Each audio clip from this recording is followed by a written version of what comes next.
just starting on this path. Oh, thanks for recording. Yeah, I'm just starting down this path of the research involving creating a simulator, which I'll show at the end. But it's not done yet, so I can't really demo it completely, but I can talk through some of the code that I've written. I think the majority of this presentation will be covering the kind of the formal basis and some of the ideas that motivated this project. And I want to leave time for us to discuss. So I don't think we'll be able to get through the whole thing. But yeah, for this presentation, if you have any questions, just interrupt me because I don't want to wait until the end to discuss. I'd rather talk as we go. So this presentation is called Simulating Laws of Chaos.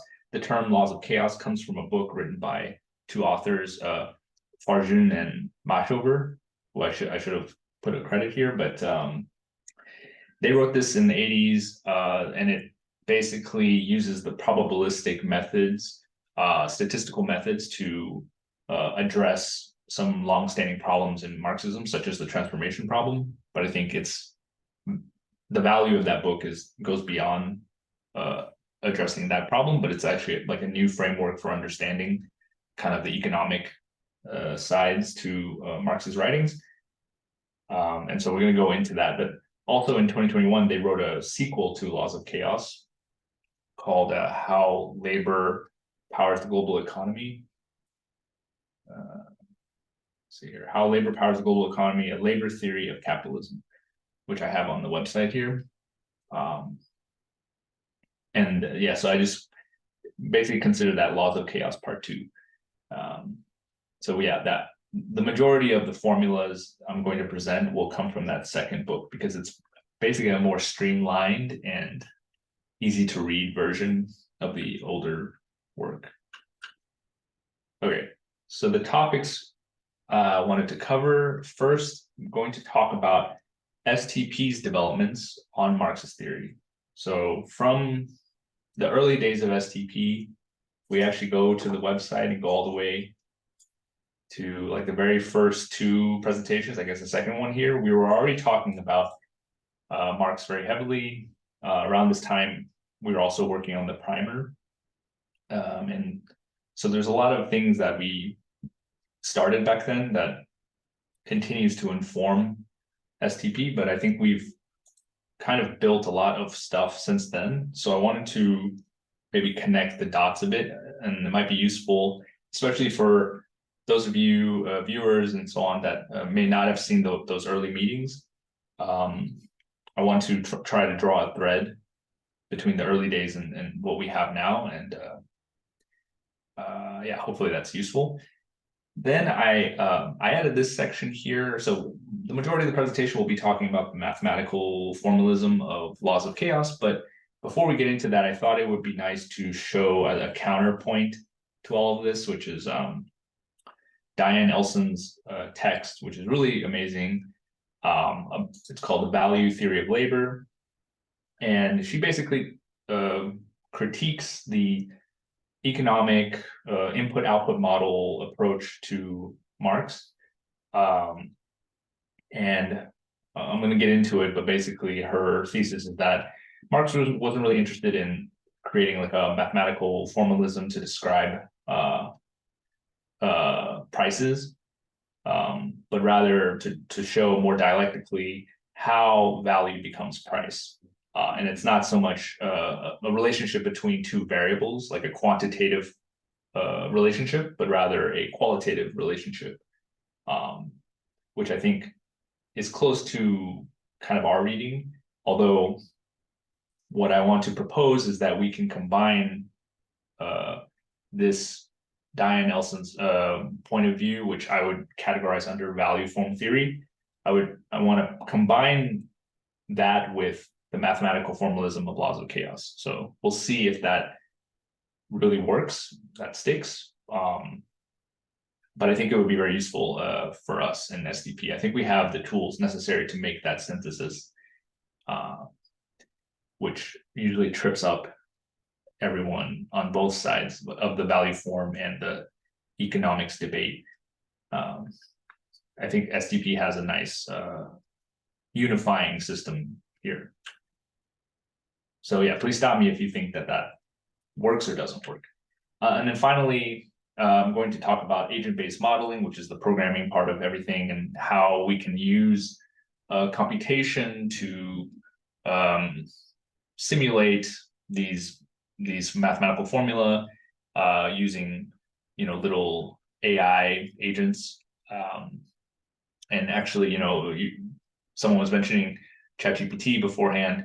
Some of the inspiration here is to eventually be able to connect a deep learning or these more complicated models into the system, so that you can actually have higher level cognitive agents interacting with each other. But right now it's like very basic, right? I just want to be able to model laws of chaos, and I don't think we need necessarily to use the fancy stuff. Okay, and then the last two we'll show kind of the some types from the primer. That's all related to the agent-based modeling. And then if we have time, I can talk about a demo, although it doesn't really work yet. So I'll just show you a screenshot probably. Okay. So if that makes sense, we can start out with the basic idea that kind of kicked off my interest, and also I think had a lot of impact on SDP in the early days, is this question by Jameson, like, how do we cognitively map capitalism? And essentially the problem is that we don't really see capitalism as a whole ever, right? We cannot walk outside the door and encounter it. And it's such a complex system that even if we saw it, it would probably be too much to really comprehend at once. All we can get are these fragments, right? And this is a problem for politics, because how do you fight against something which is so, on a different scale than us cognitively? So I'm going to read this quote from his text. I think it's called Cognitive Mapping from 1990. So I've said before that the so-called crisis in Marxism is not a crisis in Marxist science, which has never been richer, but rather a crisis in ideology. If ideology, to give it a somewhat different definition, is a vision of the future that grips the masses, we have to admit that no Marxist or socialist party or movement anywhere has the slightest conception of what socialism or communism as a social system ought to be and can be expected to look like. I think this statement could be argued, I think people do have an idea of what it should look like, but let's say in the totality of a global system, maybe not. But I think there's definitely been a lot of imagination put towards this problem. But anyway, that vision will not be purely economic, although the Marxist economists are as deficient as the rest of us in their failure to address the utopian problem in any serious way. It is, as well, supremely social and cultural, involving the task of trying to imagine how a society without hierarchy of free people, a society that has at once repudiated the economic mechanisms of the market, can possibly cohere. Okay, so you see the problem, which is without having this vision, how do you unite the masses? How do you, get everyone on the same page, basically? Of course, it's easier to imagine that we can unite people against something, such as the phenomenon of capitalism. We can see the effects of that. We can grapple with it. But then when it comes to a positive vision of an alternative, that's where the difficulty. And again, people are working on this, but having that single unifying vision doesn't seem to be in our grasp. Okay. And then the second quote I think is also really interesting. Originally, I titled this Simulating Laws of Chaos as well as Social Reproduction. So I think the second quote connects to that.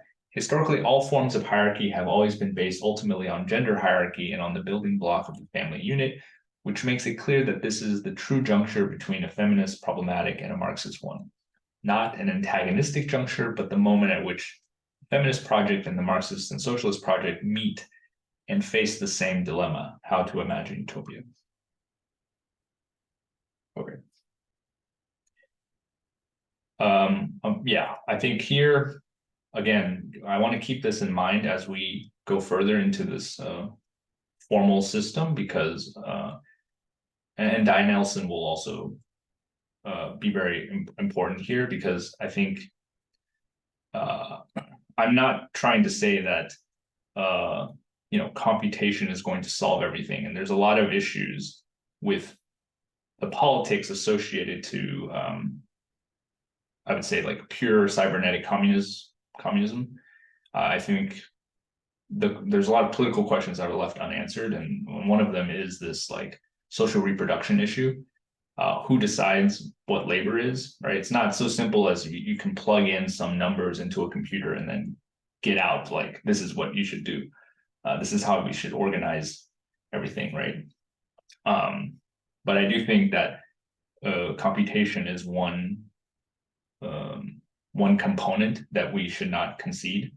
We should keep it in our pocket, at least, to address these issues, right? Especially because, again, capitalism as a totality is so complex, no individual can cognitively map it. So I think computation is a way to make that more tractable as a problem. But again, yeah, I want to have both, right? I want to be able to computationally map capitalism, but I don't want it to overdetermine the political questions that we have. Okay, so what is our answer to Jameson's question, right? How do we cognitively map capitalism? For us, we have a mapping, but it's kind of a strange one, right? Our answer is that capitalism is a configuration region in a space that is much bigger than it. So we've regionalized capitalism to being a portion of this bigger space, which we call org. Org, which we took the name from Bogdanov's work, because we were interested in this idea of technology and the science of organization. Org is basically, you can think of it as a space of possible behaviors, organizational behaviors. How can organizations structure themselves, right? And seen in this perspective, capitalism is a set of constraints that forms this kind of black hole, this region in which organizations are currently trapped in. So here, if you look at the picture on the right, you can see that we have these white lines going everywhere. And if we zoom in, you can see each one of these white lines it has a direction, right? It's a path that it takes. So I want to ask those of you watching to imagine that each one of these lines is an organization. And this trajectory that the organization is taking is kind of the history of that organization. So maybe it started off inside of the black sphere, but then it was able to kind of exit for a short amount of time, and then it has to kind of come back into that region again, right? And this is kind of how we can represent the ways in which organizations, political organizations, but also other ones, are attempting to experiment at the boundary of capitalism, right? There's some organizations that stay fully within K, what we're calling K. For example, like a company like Apple is never going to try to push outside of the profit logic. But there are some organizations that are trying to, right? But of course, they need funding. If you're a nonprofit, for example, or you are some political organization, your primary goal is not to make profit, but at the same time, you need to fund yourself, your projects and so on. So you need to kind of go back into the region of capitalism. You need to do fundraising and ask for money and so on to sustain yourself. and even our group, SDP, we have had organizational meetings talking about how do we make this sustainable and how do we, pay at least the our central admin role, as well as potentially the research coordinator and other roles in the future.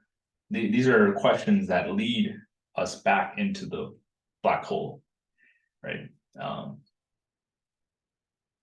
So this last point here, whether labor time, right, the classical question, the law of value, whether that has a globally regulated role in this larger org space is an open question, right?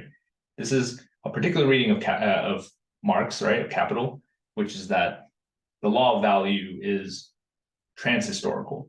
It at any given moment you have a certain amount of labor that is available, and the question is how do we allocate that?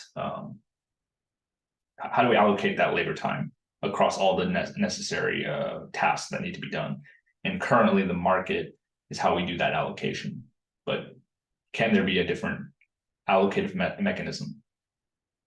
As we'll see from Elson, this is problematic, but still, it's I think it's an open question, right? Of whether I think from our perspective right now in SDP, we're not taking a stand that the space of all organizations requires this global constraint of labor time. Hopefully that makes sense. Okay. This slide, I wanted to kind of connect the ideas of the previous slide, as well as that of maybe Gabriel's presentation and the work we did on the text on social atoms.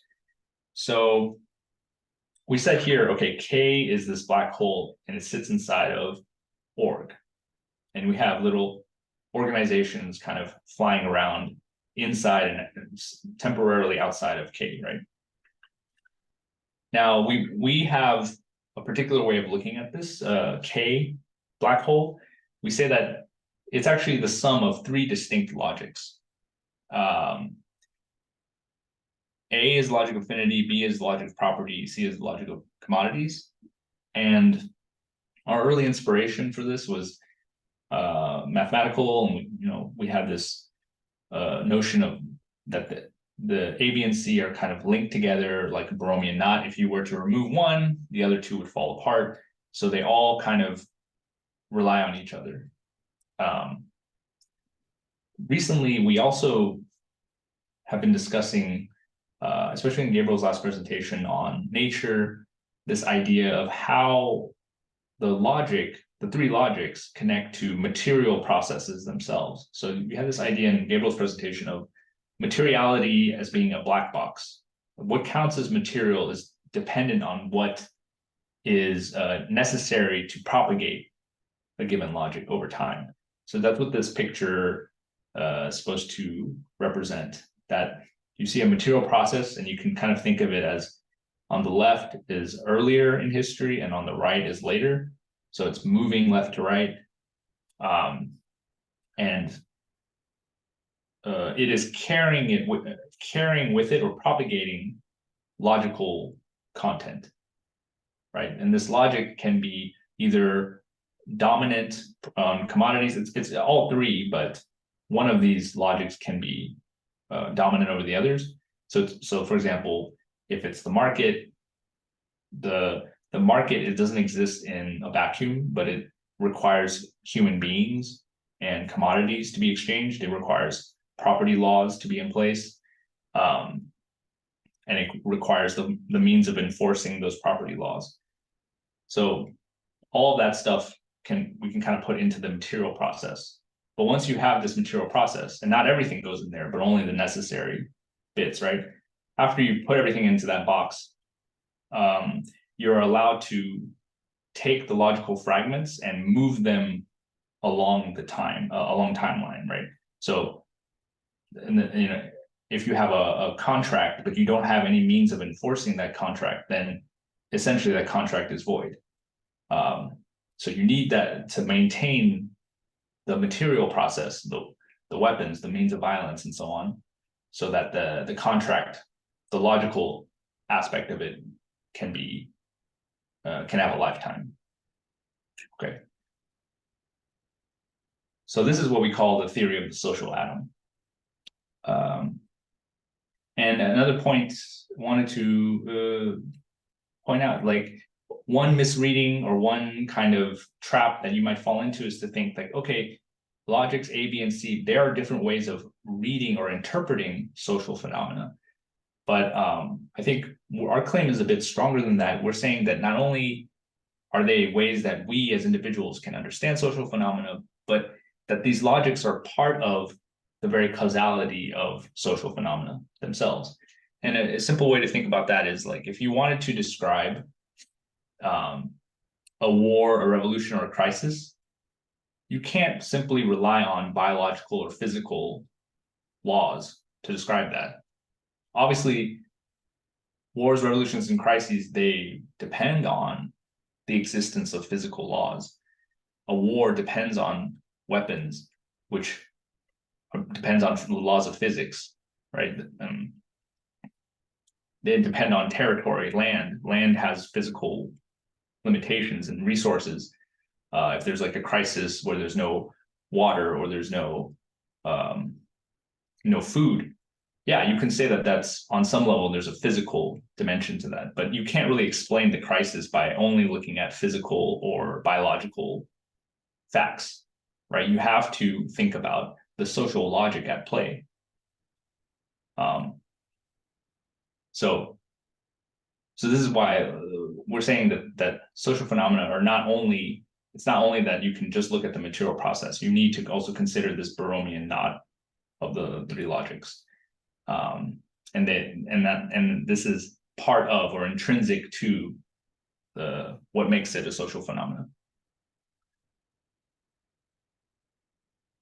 Okay, and then again, leaving open this question, when we have these economic models where mode C is dominant, how do we introduce social reproduction into these models? Right, so if you have mode C, how do we introduce mode A and B and the aspects of that? And I think we'll have a chance to revisit this question when we get to the Elson portion. Okay, so Marx gives us a framework, a really good starting point, right? Marx says that there is this thing called value that works to allow us to enchain logic, right? Value is a type of logic. It's one of these rings, right? It's the mode C ring.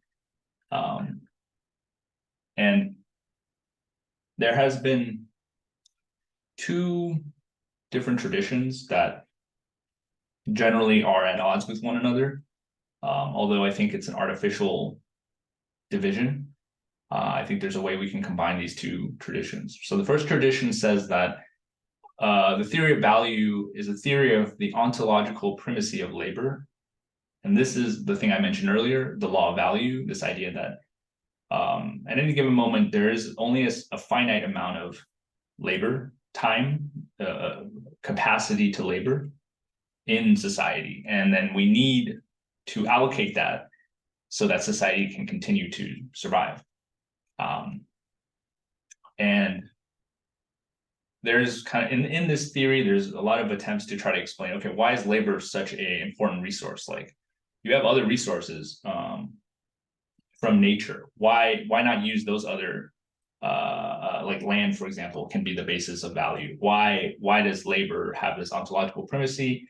And if you were to look into like the econophysics school of thought, they tried to explain it as labor has this kind of entropy reversing function. It's a universal function, almost like a Turing machine. It can kind of attack different problems and at least on a local scale, bring order to the system, right? Bring order to an open system. And the second feature of this tradition is that the law of value is transhistorical. It doesn't matter what situation, with capitalism, feudalism, whatever, you have the law of value. It's just that each stage of history is kind of a different configuration of how you allocate, a different way of allocating this scarce resource. Okay, so this is the kind of classical law of value approach. Then the second tradition is the value form approach. So that is to say that we don't want to consider labor as the fundamental fact, but rather labor itself is an artifact of capitalism.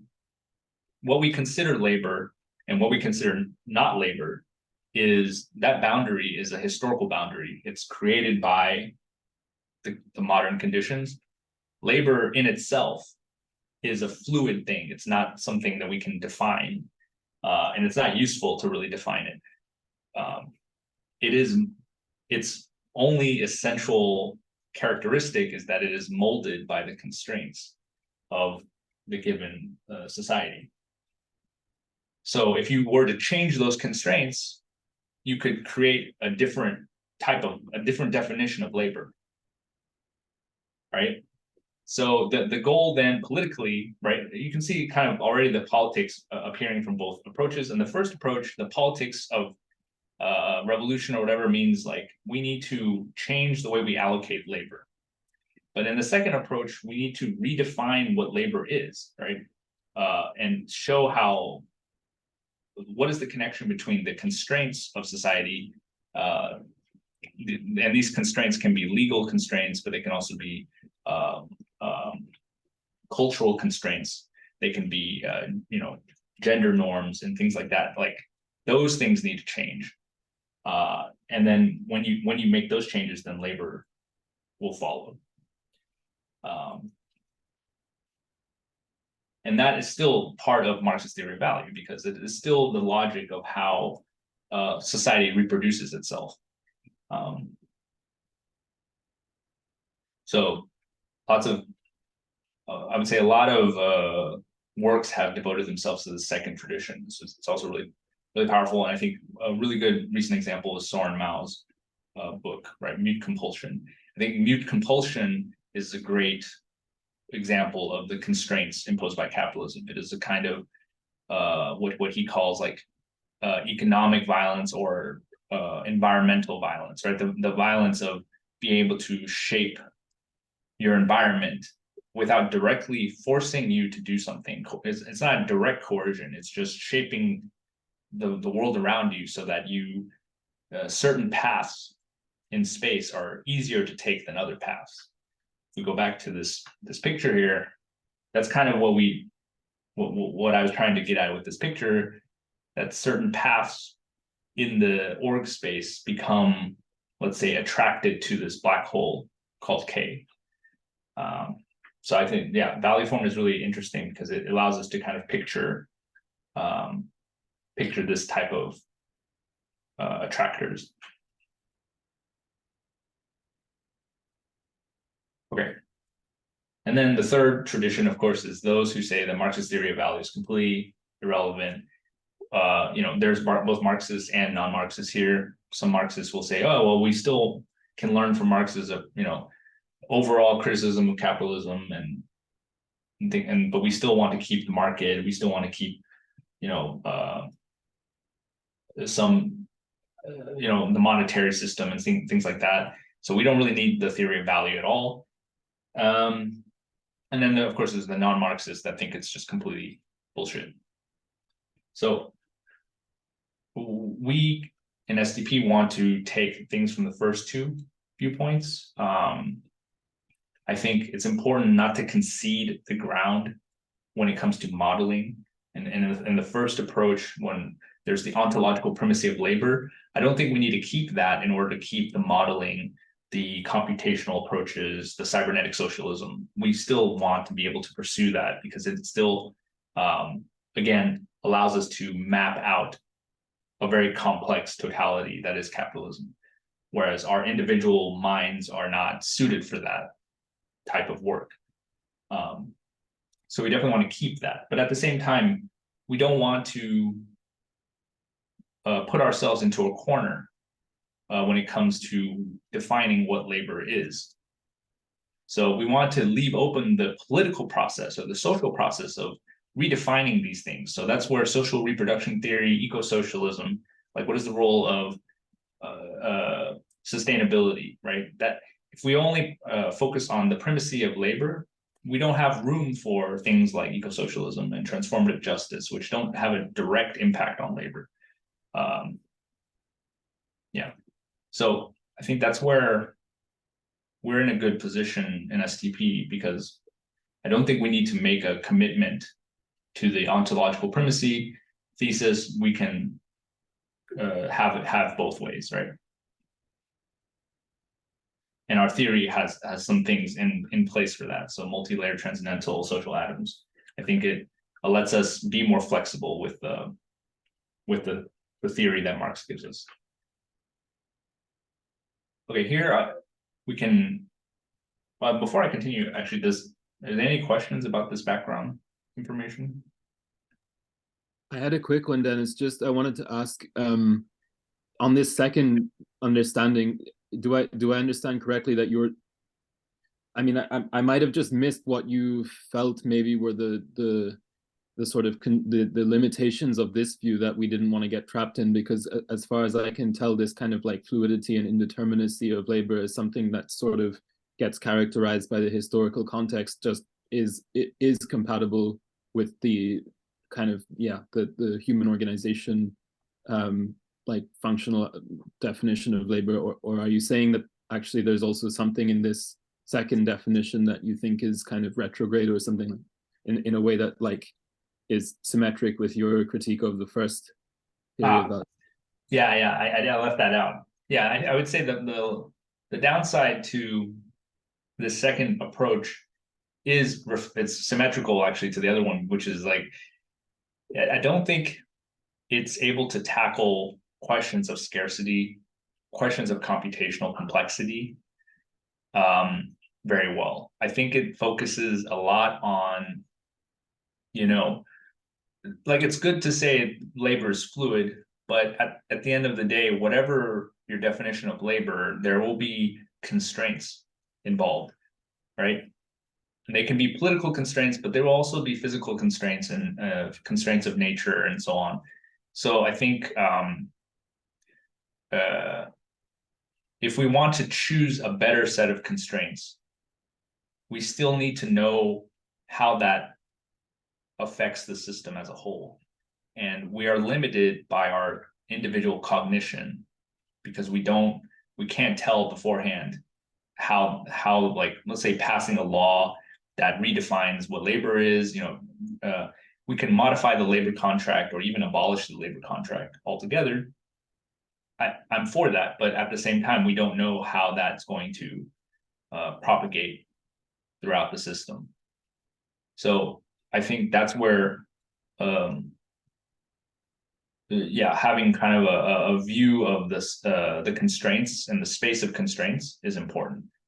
But maybe I'm not familiar completely with all the different approaches of value form theory. I'm sure some people have thought of this and they're working on that. But that's my impression, that the value form theory tradition is more cited on it's more like a reaction to the overemphasis on labor, but it doesn't really explore what is the constraint space and how do we model it, right? How do we cognitively map that constraint space? Whereas all the cybernetic socialism people, they generally fall into the first camp, but they have the tools. They're working on the tools that allow us to map out the constraints.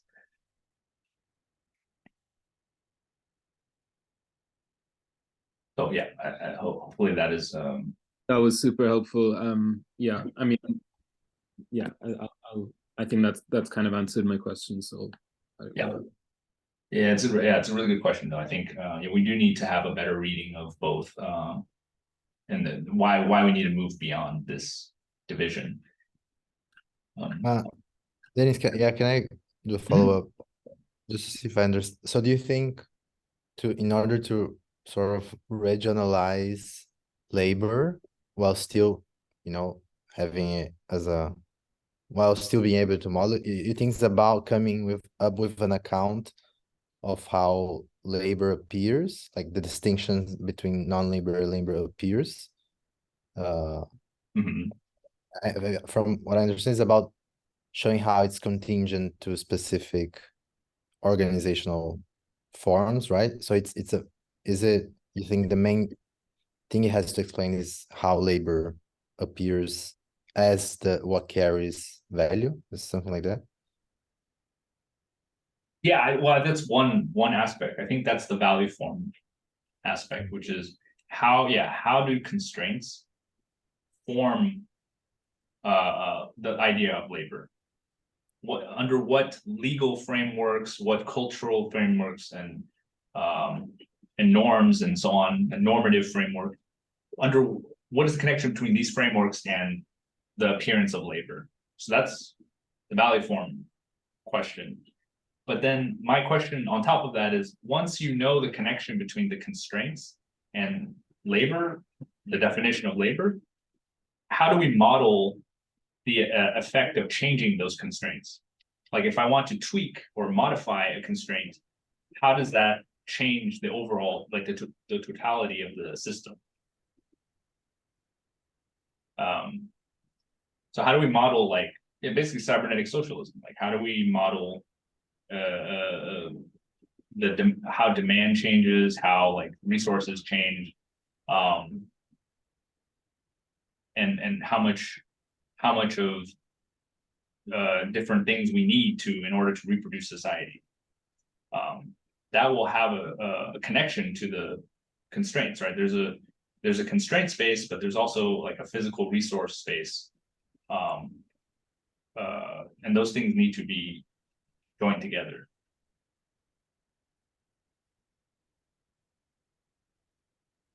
Yeah, thanks. Maybe that makes sense. That makes sense. Yeah, I think it will maybe become clear also in the next slide what I'm talking about by this fluidity of labor, because this is the main question that Elson is interested in. So her text also talks about this, like how is human labor determined, right? And for her, determination has a very specific meaning. It doesn't mean that it's one variable determining another variable, but it's rather determination in a form, right? Hence value form. So she says here, rather, it is to point to the fact that individuals can't choose anything, are unable to reinvent the world from scratch, but must choose from among alternatives presented to them.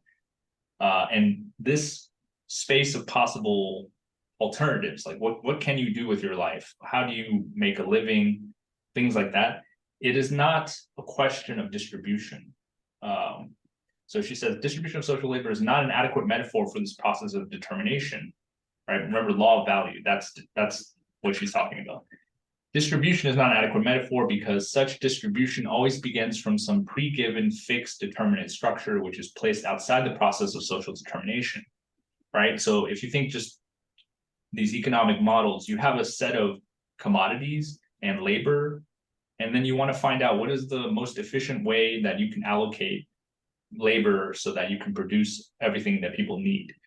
But this is a fixed and determinate set of commodities and sets of labor, right? You have to decide what that set is of necessities and types of work before you can even solve that problem, right? So what is required is a conceptualization of a process of social determination that proceeds from the indeterminate to the determinate, from the potential to the actual, from the formless to the form. Capital is an attempt to provide just that. So for Elson, what Marx is talking about is not a predefined set of things, but rather the history or the logical requirements that are necessary for the concept of labor to even come into existence, right? What is the basis of labor? And so in its ontological status is indeterminate. It's not necessarily this universal negentropic function, but it's something it's something that is more pieced together, more piecemeal, let's say.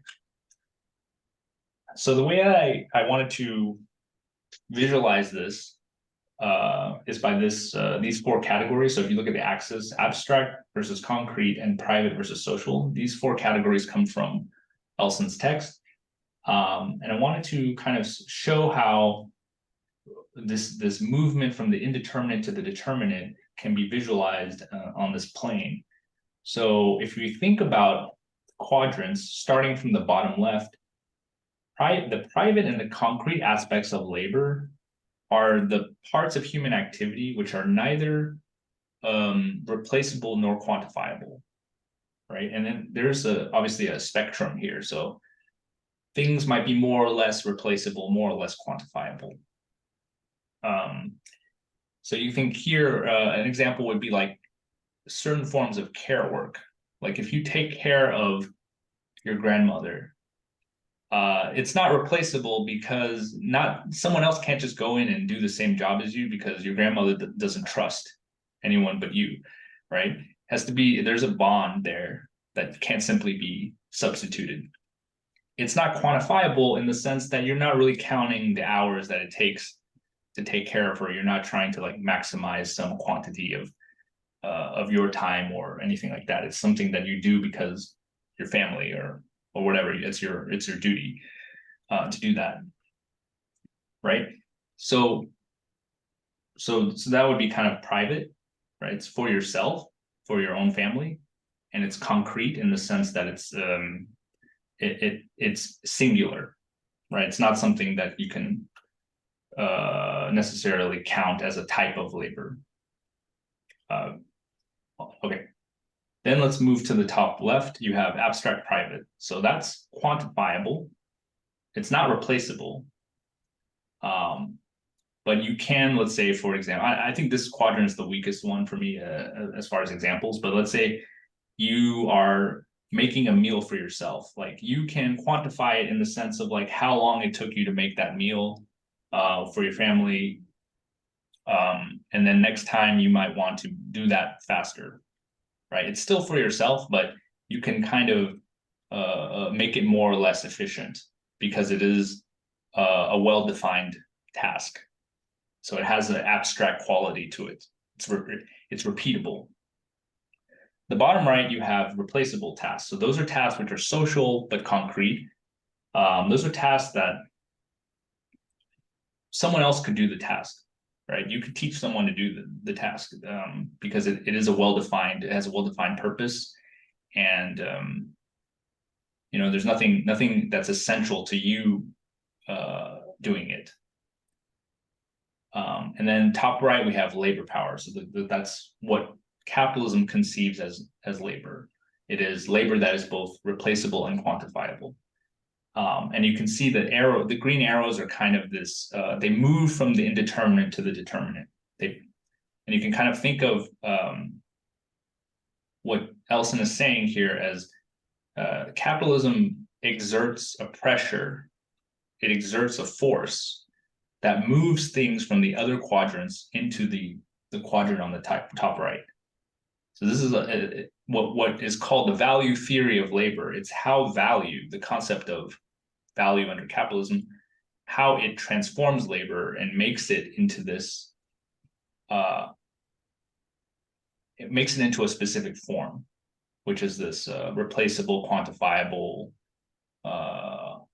commodifiable thing. Okay. So I think the next quote will talk a bit about quantity. I think maybe I can skip this. I don't want to waste too much time, but I think, yeah, basically in this quote, Elson is talking about the difference between immanent measure and external measure. An immanent measure is like weight, the weight of something. The external measure is the conventional representation of like 1 pound, right? If 1 pound of iron is now your equivalent, then you would use that to measure weight, but weight itself is immanent. it can only actually be measured in terms of a comparison between two objects, both of which have weight, and one of which is the external measure whose weight is presupposed. Her point here is that those who try to measure commodities in terms of labor time are missing this distinction, because you cannot simply use labor time, because labor time is the immanent measure. It's not the external measure. The external measure is another commodity. And those who are kind of purists on this point, like labor time purists, let's say, or people who are really devoted to the law of value, they want one objective measure that's independent of the commodities, right? So with price, you have money as a commodity. That's your external measure. So every commodity is measured by another commodity, in this case, money. That would be the first level. But those who want to measure everything with labor time, they want to measure only the immanent measure without having an external commodity to do that.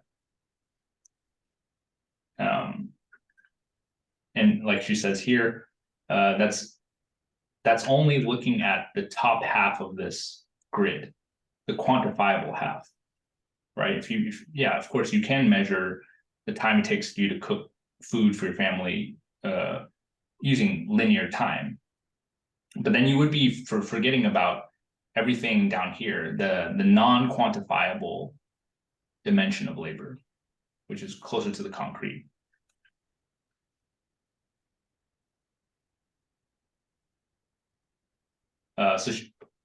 Yes, Rafael? Yeah, Dennis, I'd just like to ask a quick question just to see if I understood this previous point. Yeah. Because I was thinking a lot about in the previous grid how like part of what the problem is that we get a homogeneous view of what is abstract labor and what is concrete labor. I mean, when we look at a factory and we see that a factory is automated, that gives us like a flat image as if everything is done by robots or people are just being like a shop chaplain. And a factory floor, it's like a mix of concrete labor and abstract labor, you know? Yeah. And I was thinking of I mean, I think if I recall, you also read The Goal, right? Yes, yeah.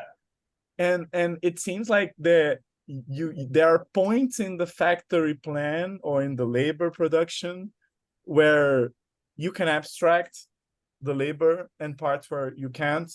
And I was thinking about the idea of skill, but I don't know if that's useful because there's a skill on dealing with abstract labor, and there's also a different skill when you're dealing with concrete labor, right?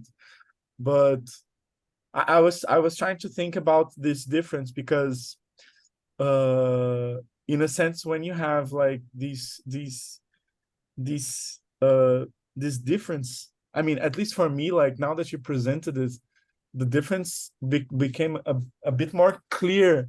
And I was thinking if we could put this difference that you put in the sense of, well, this is a task that you cannot deal like in a way that you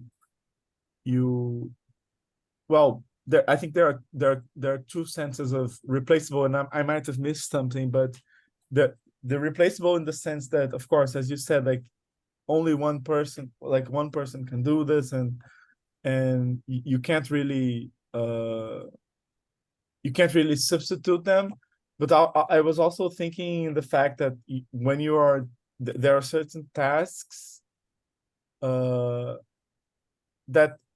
you can actually like split them up into like task atoms. Like you can find these meaningful aspects and they are thinkable, you know? I was thinking about that. I don't know if that makes sense. Thinkable in the sense that you can even abstract them away and do stuff like Taylorism does. I don't know if that makes sense. Yeah, like could you give an example of a like non-replaceable? Yeah, I think an example I was thinking is there's this image like from Robert Linhart's book on the factory. I don't remember the name in English, but I think it's, I don't know, I won't remember. But he's describing like his function, and then he has to do something that seems really simple, which is like putting a plastic pane on a glass on the car window. He has to put some sort of protection. I don't know what it is, what the material is. It seems like he's wrapping it in some plastic, transparent plastic or something like that. But at first it seems okay, this is perfectly doable. You only have to like wrap around the window, and then it's next window up, and then you do it again and again. But when the guy goes to do it, there are like all the different movements that he has to do, and the sync that he has to establish leaves that kind of work in almost artisanal fashion, you know? It's Yeah, not something that you can do without developing a certain skill or you know, because it's not a knowledge in the sense that you can transmit it. It's something that you have, you know, to solve with your body, you know? I was thinking yeah, about, I think that was the distinction, because when you have something that you can like simply separate the parts, and the parts of the task are thinkable, and you oh look, you only have to press this button and that button. This is something that's not really, this is seems like a quite abstract job, in the sense that there are no difficulties involved. It's really yeah. That's a perfect example. Yeah, because yeah, that's exactly what I was trying to get at is you know, basically the drive for automation, the drive towards um making things more machine-like and more functional. That is what you're referring to as like I think the opposite of what you're referring to, right? Because you're talking about there's this a finesse, right? There's a finesse or a kind of technique, and I would say even more than technique, there is also a entire social aspect, which is like how you get along with your coworkers, for example. That's not really something that's like a task that you can well define, right? But it definitely has an impact on how well you produce things, right? If you have a personal problem with your coworkers, that's going to create issues for the production.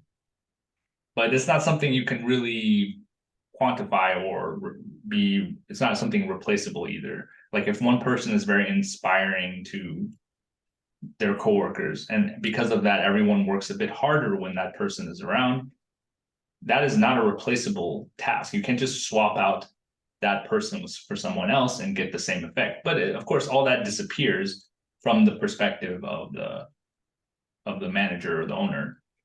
You don't really see necessarily this, but from that distance. Yeah, but I think it's a great example. Yeah, there is this kind of things that you only know with your body, you only know through time, through experience, and it's not something you can transmit so easily, right? But of course, there are these arrows that take whatever you think cannot be automated, whatever you think cannot be formalized. Capitalism is always looking for ways to bring it in. So it's not so static, right? It's not, there's no sacred knowledge that cannot be that is off limits from this process. I think that yeah, there's always attempts made, like to give the example of like inspiration, right? You can say like some people are inspiring to their coworkers, and that's just some quality that they have, or that's something they learned, and it cannot be formalized. But at the same time, you have like manager trainings, right? You have these training programs that people go through where they try to teach you how to be inspirational or to cause people to work more around you.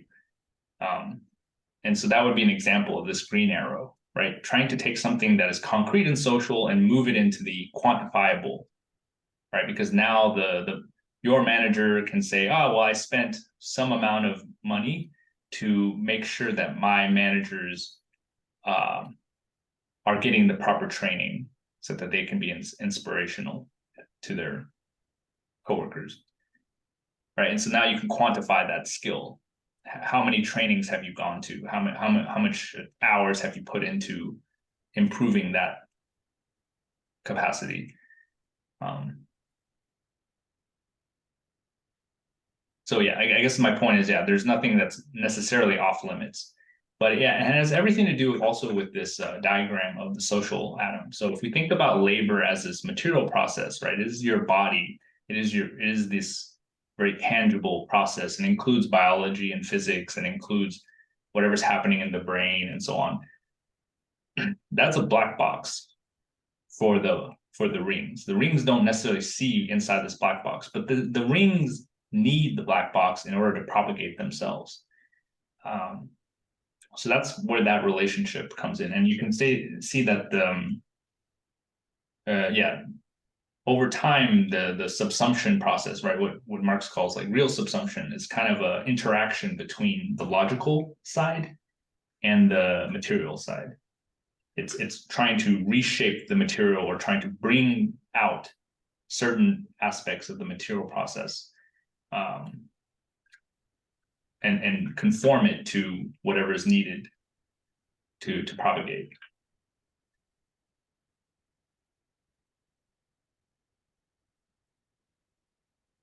Okay, so this is why, like, this process of transforming labor, of turning it into something more malleable for capital, I think this is what justifies Elson's critique of the law of value, and this more structural, or the more economistic readings, right? Elson critiques it by saying that it all comes down to this concept of determination. And she says here, the quantity of socially necessary labor time does not determine the magnitude of value in the logical or mathematical sense of an independent variable determining a dependent variable, right? It's not that because on average we put this much hours into making this thing, that's why it has this price. Sorry, is there a question? I think Phil may have left his audio open by mistake. Yeah, so it's not that one variable determines another one, but it's the sense that a quantity of chemical substance in its fluid form determines the crystalline or jellied form. So it's determination of like turning, like the way that a caterpillar determines the transformation into a butterfly, right? It's like a process of transformation rather than a process of like a mathematical relationship.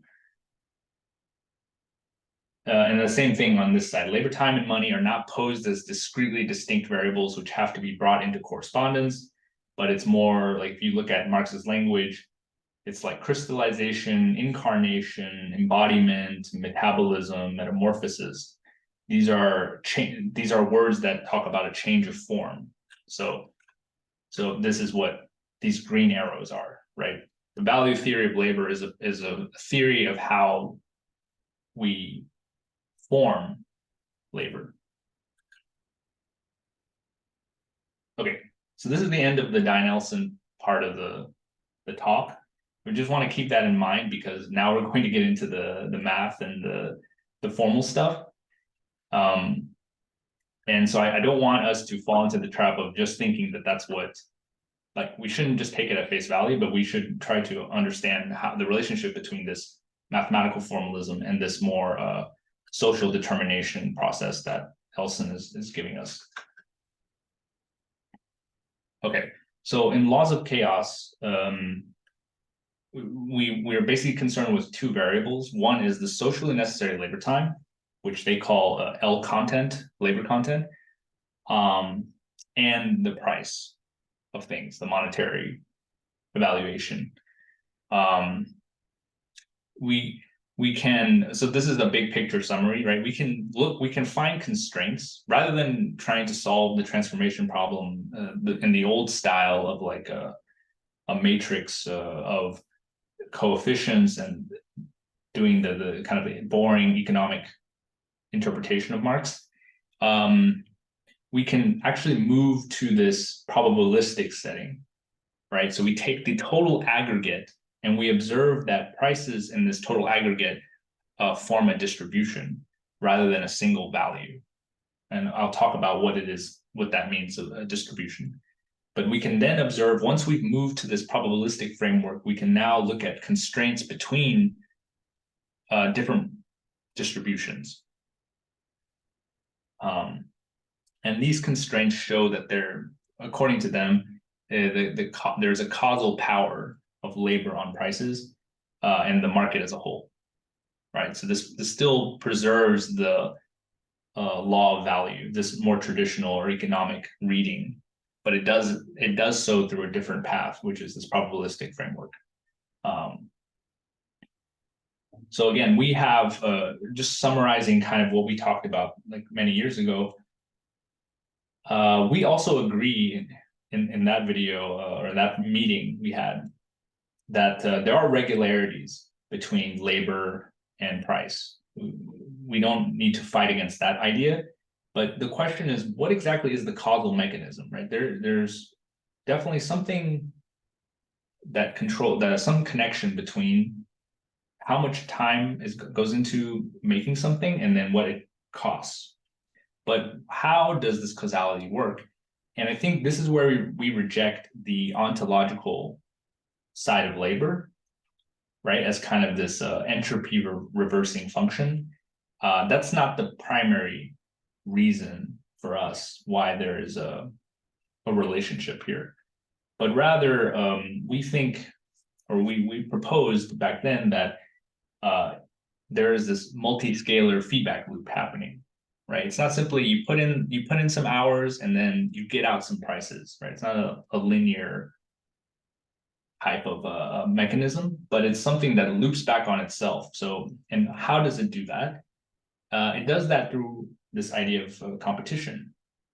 So through competition, you kind of you must represent the totality of what is going on back into a part of the system. Okay, this sounds a bit abstract, but I think we can use some tools from our current social worlds theory to try to make sense of it. Also, memory evolutive systems, which we talked about a few times in the past. But if we go back to this picture here, if we think about like all the different agents that are buying and selling things on the market as these little lines, these trajectories that are moving around in this abstract space we call org, each one of them needs to have some way of sensing its environment, right? That's how it navigates. And in capitalism, the most efficient way to sense like phenomena are prices. So if you imagine like at each point of this trajectory, this organization is, let's say it's a company, but it can also be an individual, like a consumer on the market. They see the world in terms of prices, and based on the set of prices that they can observe, they make decisions, and that causes these arrows to move forward in time. But this we know is a kind of what Marx called fetishism, right?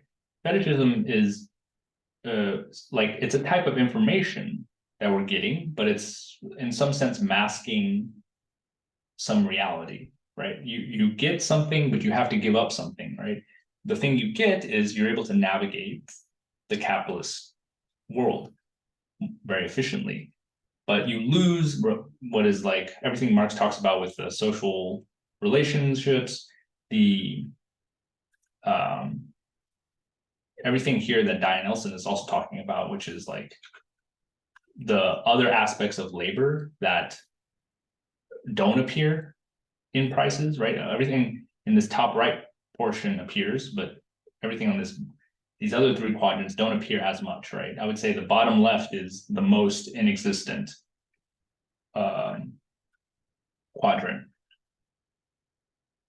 So we're trying to transpose we want to agree with this relationship between labor time and price, but we want to have an alternate explanation for why there is this relationship. The alternate explanation has to do with the properties of the organizations, the way that they are able to navigate through this kind of phenomenological properties, right? So in this viewpoint, labor content is not some external variable. It is something that arises within as part of the process of navigation.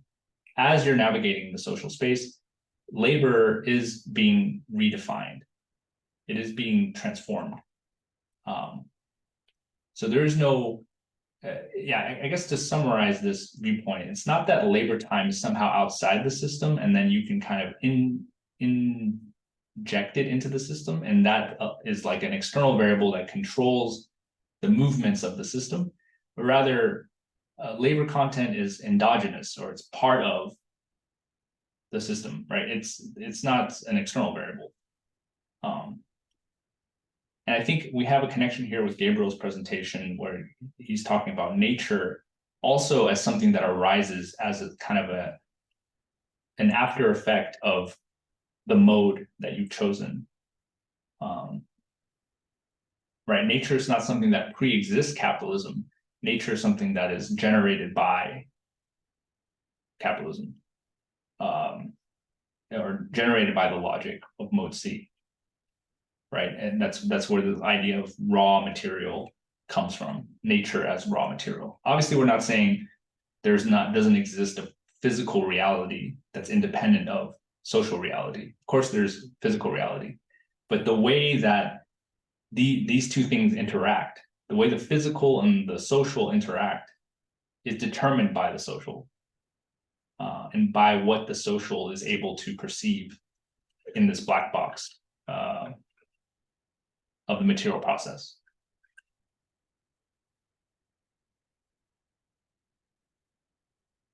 Okay, I hope that makes sense. But I think, yeah, it's kind of the same point that I was making before. But I think there's something very rich here, right? We can connect nature, labor with Diane Elson's work.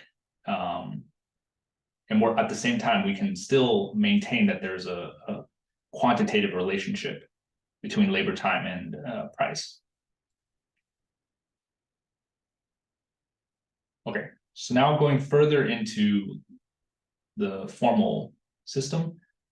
When we have these input-output models that economics uses, whether to prove Marx right or to disprove Marx, usually they all assume this kind of equilibrium system. So by equilibrium, we mean this idea that variables of the system will fluctuate, but they will kind of settle in the long run around certain natural prices or certain natural values. And it's these natural values that are the ones that you care about, not the fluctuation. So you want to ignore the fluctuation and only consider what is the long run equilibrium values of things.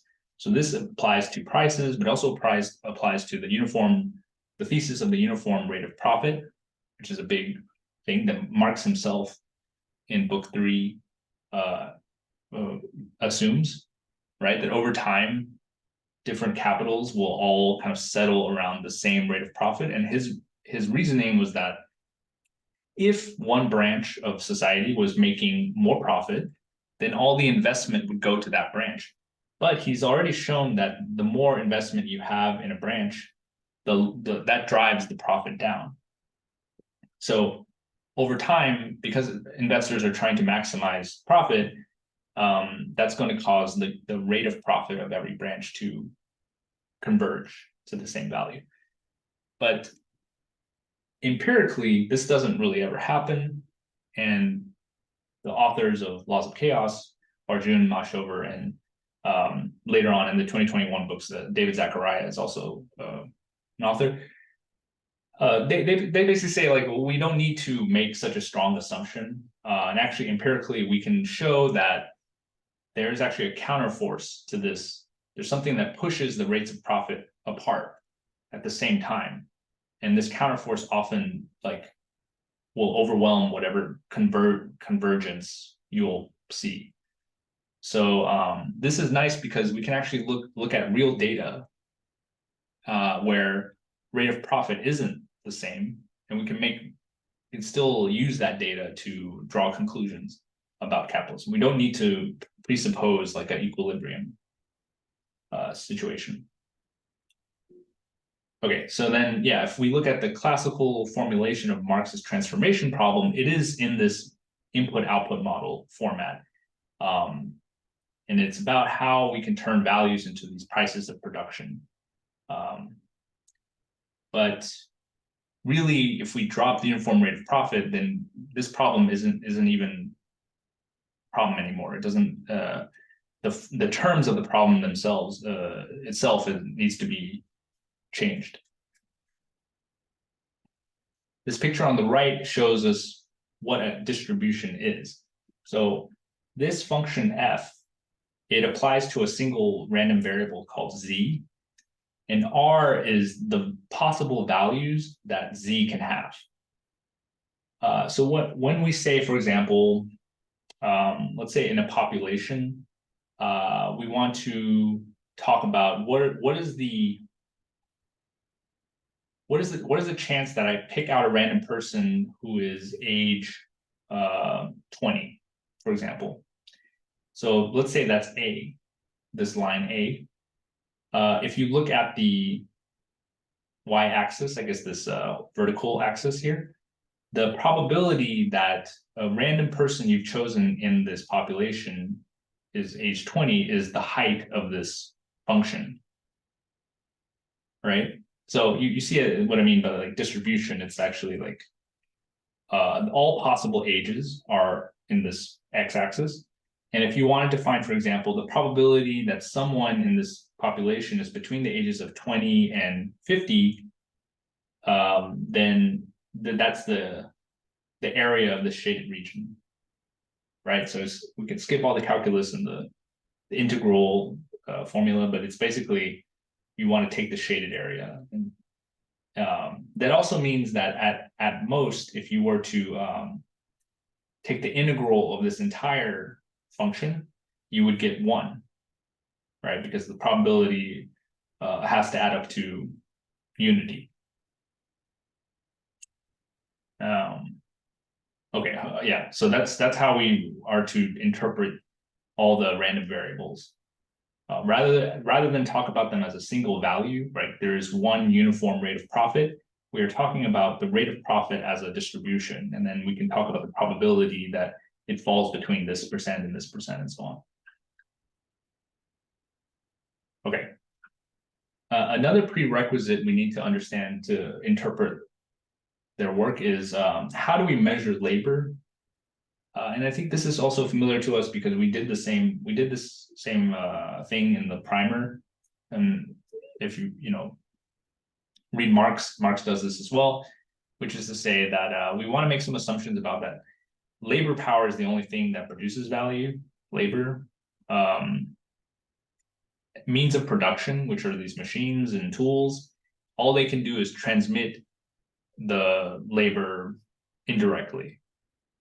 So I've drawn here that for any given product, if we want to calculate the L content or the labor content of that product, we want to add this blue line, which is the direct L content, with the red line, which is the indirect, right? Indirect coming from tools, which then, in order to make the tools, you also need more labor power and other means of production. And then you can go all the way back to two things, which is labor power and what they call gifts of nature.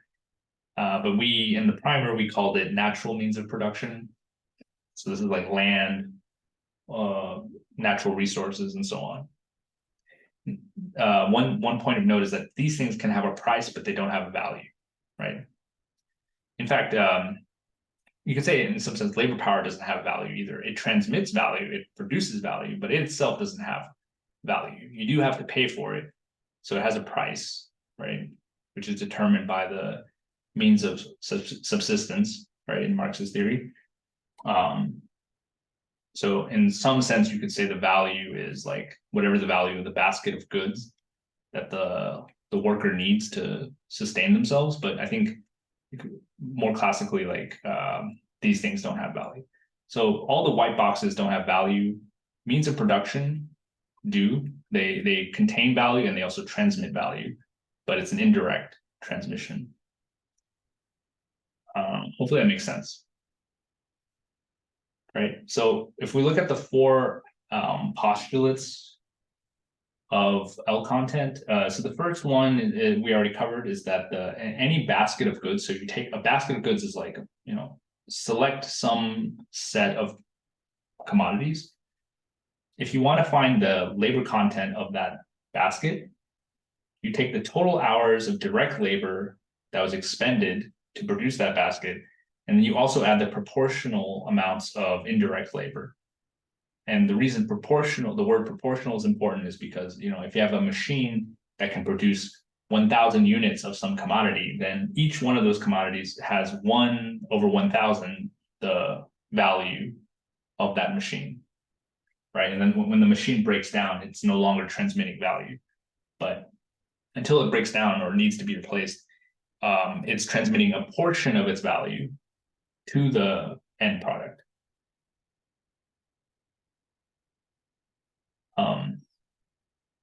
Okay, so that's L content. That's the first postulate. And then the second postulate says that, yeah, like I was saying, the gifts of nature don't have L content. Right? They have a price, but they don't transmit value and they don't contain value.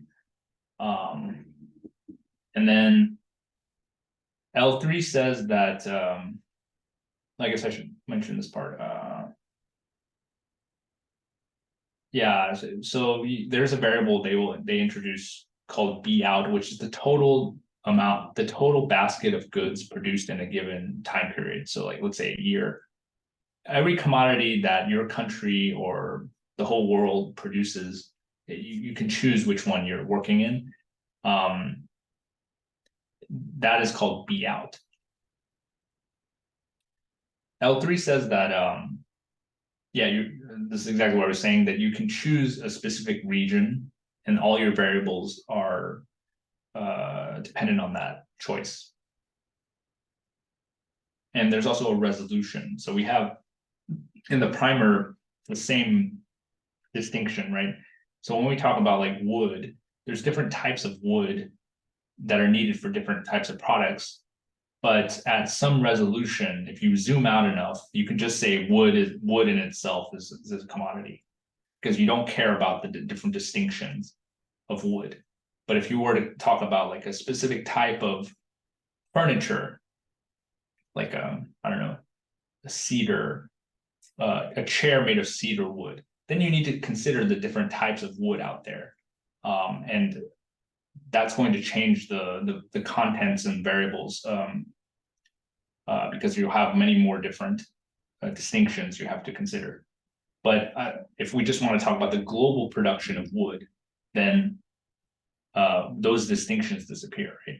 So L3 just means you need to choose where you're defining your variables, like what country and also what resolution. And then L4 is really important. It says that the L content of an existing product is always equal to the newer product. So if I come up with a new technique or new technology to make things faster, all existing products of the same type fall. Their labor content drops to the new value. They don't keep their old value. Okay, so these are the formal rules. Once you have a measure of labor that obeys these four rules, you basically you're able to make sense of these formula now. Yeah, again, I think we can pause because this next part is going to be kind of heavy. Is there any questions on these last couple of slides, like on the distribution and the labor content measure? Just look at the chat.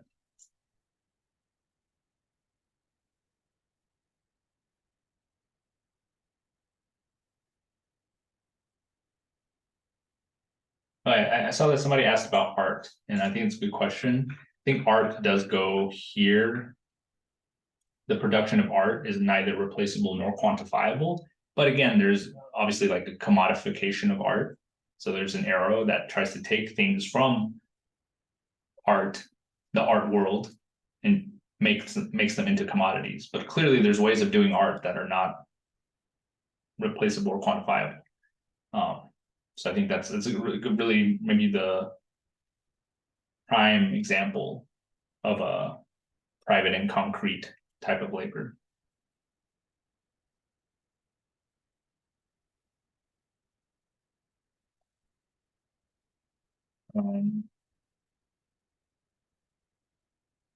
Okay, so I think yeah, no questions on these axioms of labor content. We can go into the actual like relationships. So everything, we really only care about everything in the boxes, these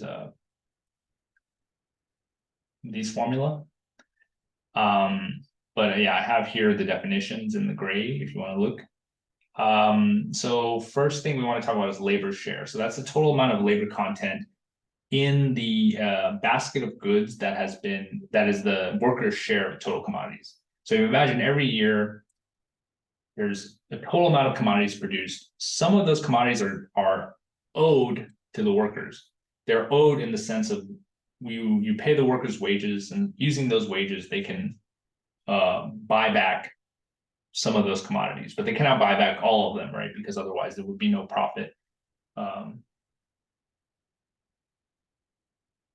Okay. So the ratio of the labor content of the basket of goods devoted to the workers to the labor content of the total amount of the basket of goods, the total output of a society, that's called the labor share, right? And it's a ratio of labor hours. So like 1 million hours to 2 million hours, something like that. The wage share is similar. It's the total wage income divided by the monetary value of the total output of society. So let's say if you take all the commodities produced in a society and you add up all their prices, that's the bottom, that's the denominator. And if you add up all the wages paid in that year, that's the top, right? So the wage share, empirically, you can say that, and Marx himself pointed this out, it's 50%, and it hasn't really changed since his time. It fluctuates according to the laws of chaos book. It fluctuates between 40 and 60%, but it's basically what Marx said. So that means like, yeah, on average, workers produce double what they can actually afford to consume, right? Afford with their wages.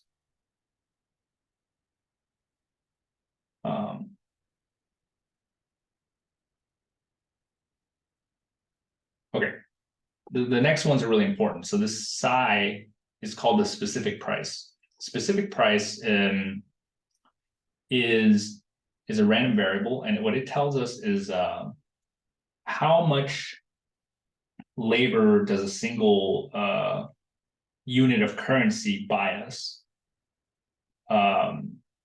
So for example, if I purchase something, right? Let's say I purchase a house and that costs a certain amount of money, and there's a certain amount of labor that went into the making of that house. If I divide the price by the labor, I get the specific price of that commodity, right? This is useful because it tells us how well, it's useful because it lets us translate monetary prices to labor hours and vice versa. So this is already like solving the transformation problem, right? And the reason we're able to do this very naively is because we're not dealing with single values, but we're dealing with distributions. And so this is only an average, right? I mean, psi itself is a distribution, but we can look at the average if we want to.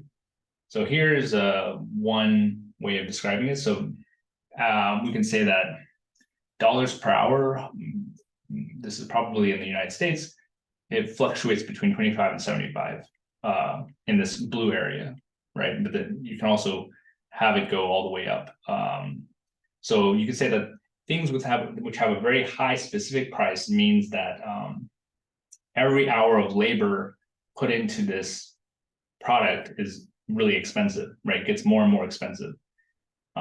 Whereas if you were to hire someone to make something, but you don't pay them very much, then you will drive the specific price down, right? So this kind of gives you a measure of how expensive was the labor basically that went into your commodity. And then you have wages, which is a standard, currency per hour.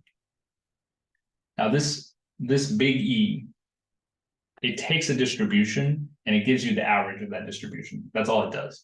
So when we say on the bottom left here, the E, or the expected value of psi, is approximately the expected value of the wage divided by the wage share. We're talking about averages, right? So E takes this density function and gives you back the average wage, for example. And if you divide the average wage by the wage share, you get the average specific price. So that's on average how expensive is the labor used to make a commodity. Now, given this special variable expectation of psi, the E of psi, we can now convert between the price of any basket of goods back to the labor and vice versa. So if we know the labor hours, we can convert to the price, and we can, if we want to go back from price to labor, we divide by the expected specific price. This is really important. So given this special variable, we're able to now interpret all the economic phenomena we see back in terms of labor hours. So for example, go ahead. Can you explain can you go back one slide? Mm-hmm. The expected specific price, so the specific price is the ratio of the expected Wage, but the wage it's not specific to a commodity, right? Or is it to that? Yeah, you're right. It's not specific to a commodity. Wage is just all the wages paid in your society, whether that's a country or the whole world. Okay. That's W, right? But E of W gives us the average. Mm-hmm. So if we take the average wage paid across the whole world and we divide it by the wage share, which tells us basically how much the worker can afford, basically the total wages divided by the total price of all the commodities that is produced. If we do that division, then we get the expected specific price, which is the average cost of labor that goes into a commodity.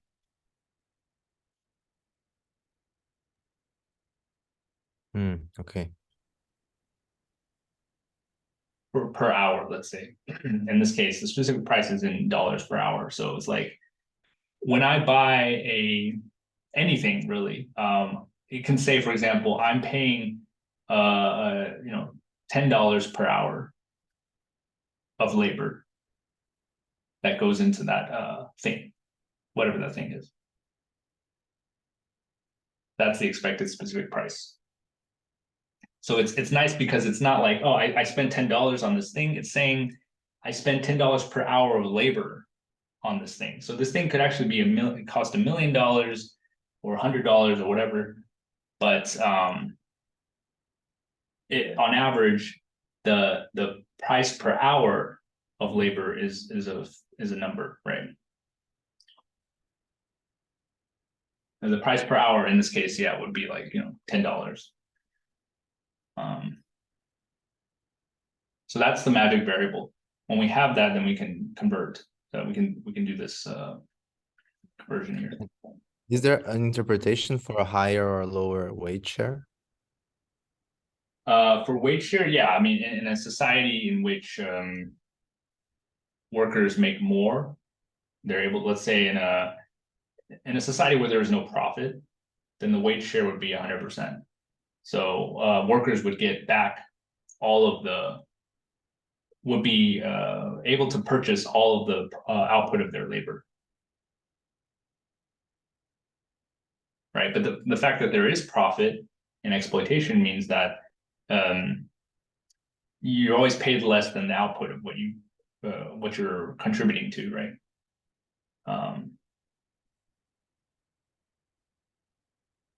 Meaning you don't, even if you add up all the wages of every worker, you cannot buy back the total output.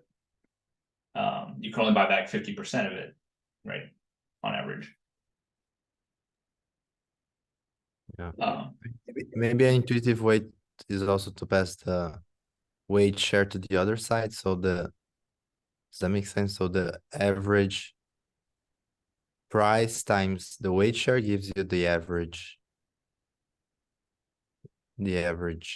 wage, right? Yeah, exactly. Yeah, if you move this omega to the left here, yeah, then you get this formula: expectation of specific price. So average specific price times the wage share gives us wage, which makes sense, right? Because it would be E of psi times omega. So it's E of psi times the total wage divided by the total price of everything. And that would be the expected wage.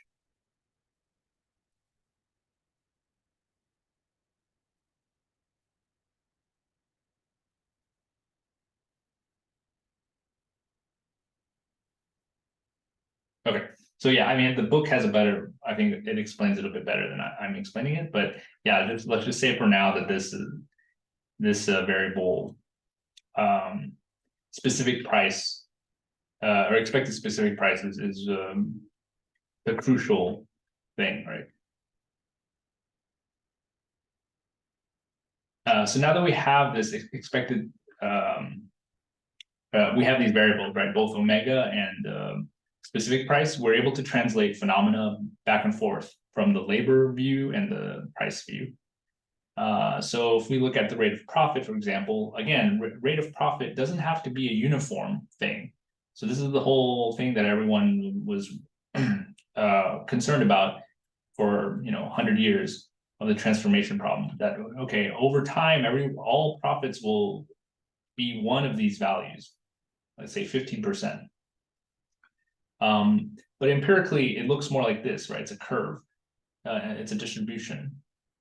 So now that you have this distribution, how did we make sense of this formula? P0 equals Pi plus RK. So R here is now a distribution. It's not a single number. So let's say P0 is the price of the total output of a firm for a given time period. So let's say a firm makes, $1 million, let's say $1 billion, whatever, in a given year. Right, the PI is the price of the total inputs of the firm. So how much money went into the firm, all the things that they bought to produce something. And then K is the invested capital. So that's the machinery, the fixed capital that's already that the company already owns. But with only counting the part that was used. Then if we multiply these things together, if we divide PO by PI, and then PO minus PI divided by K, we get the value of R. But the thing is, R is not a single value. And the reason is because we have this index, which is defined for a given firm. But if you take all the firms in society, then you don't have a single value. Sorry, I think that I maybe explained it a bit in a confusing way, but if you think of every firm having its own PO and PI and its own K, then this formula needs to be repeated for every firm, right? And if you repeat this formula for every firm, and then you move the variables over here, then R becomes a distribution rather than a single number.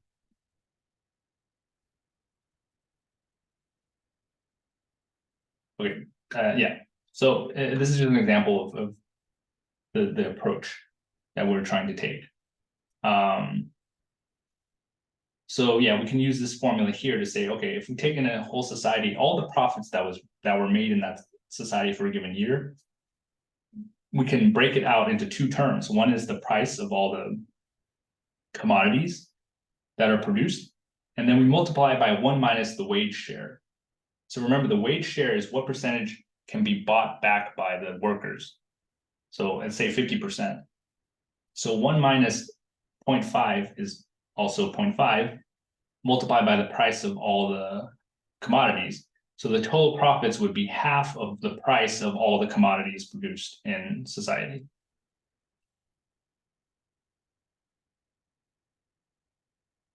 Okay, but then this total profits is allocated towards a lot of different things. So it doesn't necessarily mean the total profits that are given back to the capitalist, because some of it has to be paid out in rent, some of it has to be reinvested into the companies and so on. But it's the part of the total price that is not accessible to the worker because they can't afford more than 50%.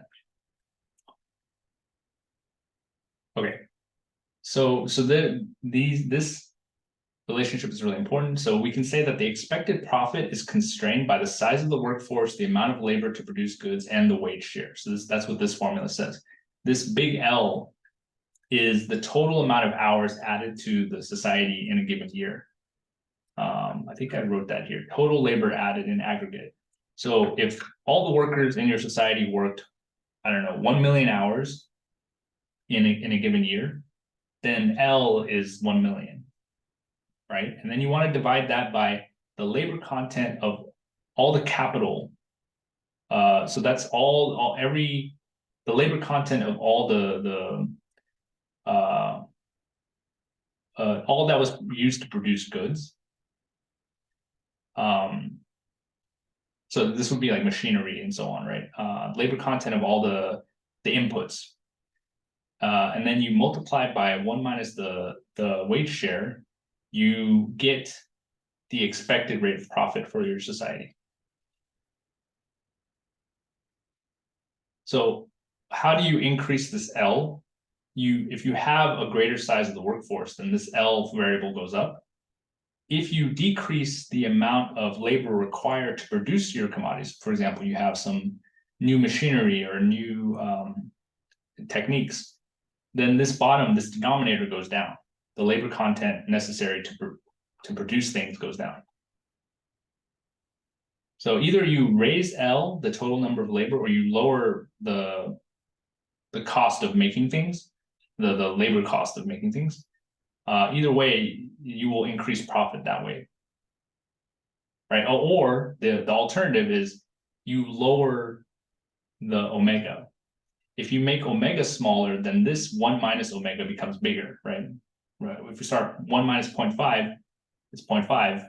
But if you were to make the wage shares, you pay workers, like let's say 40% instead of 50%, then 1 minus 0.4 would be 0.6. So this number goes up, which causes the expected profit to go up.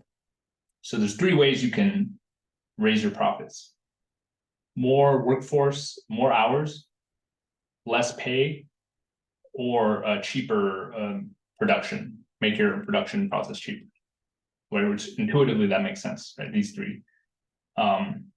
And then also here, with the magical variable expected specific price, we can now convert profit back to labor content. And this is crucial, right? Instead of talking about profit as a dollar amount or in terms of commodities, we can say that it is a share. We can talk about it as a share of the overall labor added to society, which is this big L. And that's what this quote says. Profit incomes measured as such must add up to 1 minus omega times big L, worker hours over a year. From this perspective, the scramble for profit by firms is deep down a clash over newly added labor. Behind their daily operations of firms, managers and owners are struggling to expand or preserve the labor content that is appropriated and accumulated. So yeah, if you remember, if you were a part of that meeting we had called the Internal Language of Commodities, I had drawn this picture here. The recording is on the website, but essentially it's like this picture shows like a worm that is growing over time. And inside of that worm are smaller worms that are kind of eating up this outer one. You can think of it. So this outer one you can interpret as the big L, the total labor time as it's growing over time, right? Every year you're adding more labor to society, although it's not necessarily always increasing because some labor, like commodities, can be destroyed; they're consumed. So every time you consume a commodity, you're reducing the total labor of society.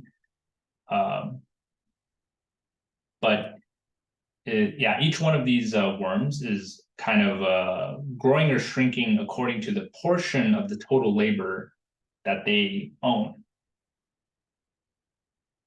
right? And then you think of it, time moving from earlier to later and going downward.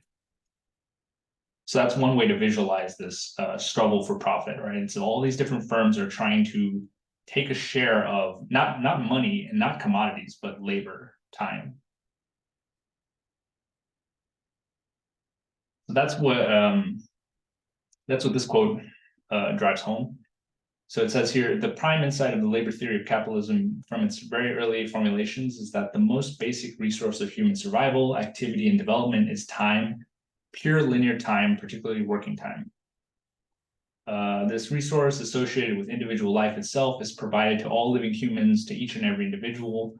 In the current era of global capitalism, the drive of rulers and elites to control and appropriate the basic daily work efforts of large masses of people can be best expressed not as a territorial imperative striving to acquire or dominate territories that contain natural and human resources, but rather as a working time imperative, aiming to extract benefits from working time. In a nutshell, the movement of modern evolving capitalism is away from conquest of space that humans occupy towards the conquest of time they use and inhabit. Right? So there's only a finite amount of time that we can spend on things. So it's a great simplifying mechanism. We don't need to consider the various different types of labor or even what counts as labor and not labor. We just need to talk about this finite resource of pure linear time and then how much of it is eaten up by the various capitals. And in this sense, it's very much in contrast to the Elson point, right? Because Elson is saying, okay, but like what counts as labor here, what goes into this big L is socially determined. It's not something pre-given. And we need to understand how we define this quantity, right? And even if we do define this quantity, does it really make sense to add all of the labor hours up because they can all be measured by the clock? It's kind of a big leap that we have to make. But it gives us access to another aspect of capitalism, which is this movement towards conquest of time, which I think is also a real thing. It's a real phenomenon. And it does clarify a lot of things. So we want both, right? We want the Elson social determination value form approach, we also want to understand the conquest of time that and how to fight that.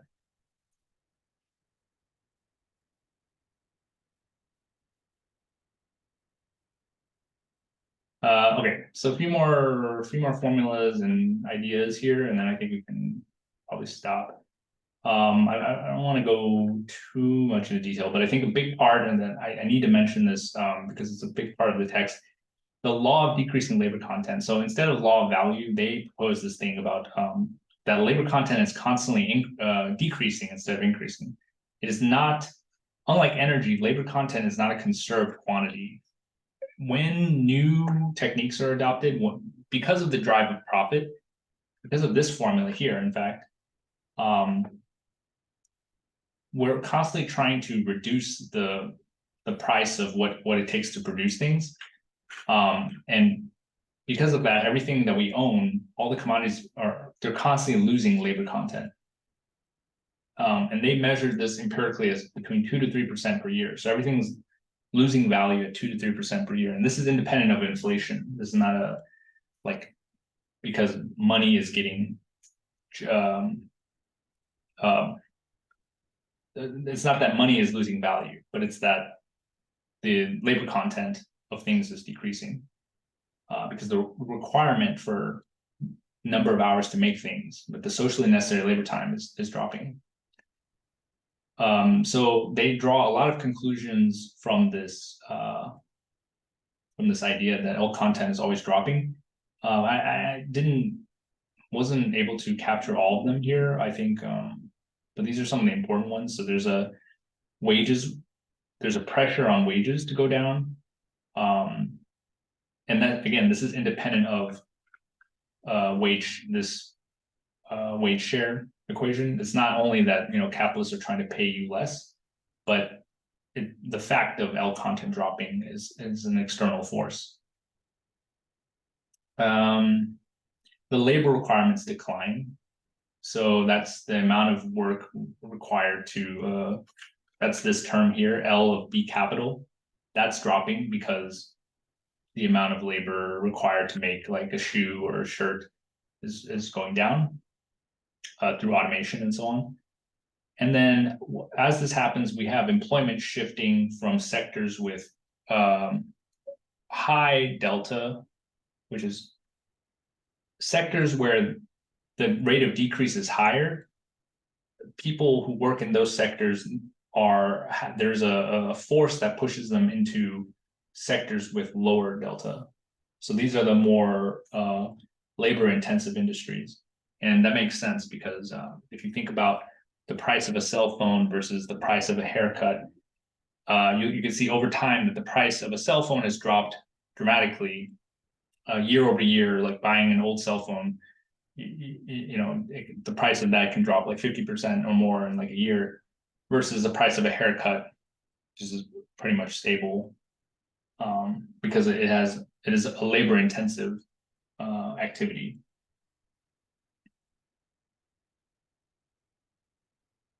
So yeah, there's other consequences of this LDLC thing, but I don't have time to go into it.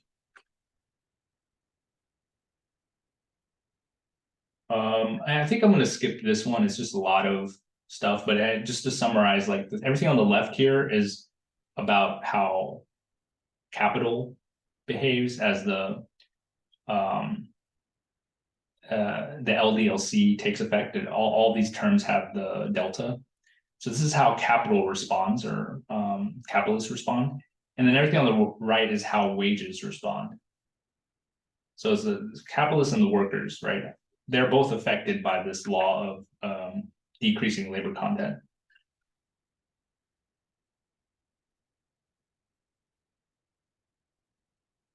Okay, so in the final part of the presentation that again, I don't have much time and I want to leave room for discussion if you guys want to say anything. But I think that one of the biggest obstacles to the law of chaos approach is that it's very hard to actually measure labor content of things. Like they have in the appendix of the book, there is a method for doing it using publicly available data. but I would say, it's still very sensitive to what data is out there. And it's all the data is in monetary terms, right? It's like prices. So you really have to make some assumptions in order to calculate real labor content. I think this is offset by the fact that they care more about the aggregate and less about individual commodities. So it's a top-down approach, right? You're looking at the total share of all the commodities made in a given time period, and then you're finding averages from that. But I think we can also do a bottom-up approach, which is to do modeling with agents that act as, like whatever you want to call them, rational agents, economic agents. But the approach that I'm proposing is we want to find the set of behaviors that can generate the inequalities and the constraints that we find here. Right? So what are the behaviors of agents? It's not we make some assumption about what is like rational choice or like utility maximization, which is the standard way that economists approach this problem. They try to make some assumptions like, oh, everyone's trying to maximize their preferences and so on, given what they have. I don't think we need to make that assumption necessarily. I think we can be more flexible. What we do care about is that the end result starts to match these formulas here, because they give us kind of the bounds of, right? Because what we care about is we want to describe, and we go all the way back, we want to describe what this black hole looks like. And we can now say that the contours and the boundaries of this black hole are described by, at least on a probabilistic or statistical viewpoint, they're described by these formulas in the square boxes. So whatever behaviors that we can choose that generate those constraints, I think that would be, they're interesting. Not necessarily good models of reality, but they are interesting, toy models that we can ask questions about.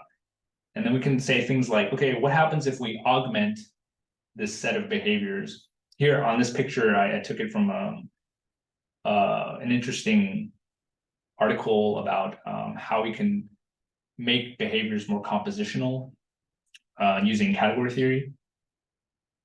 I really barely understand what the text is about, so I don't want to go into too much detail, but I think, yeah, essentially it's like a new model for composing behaviors.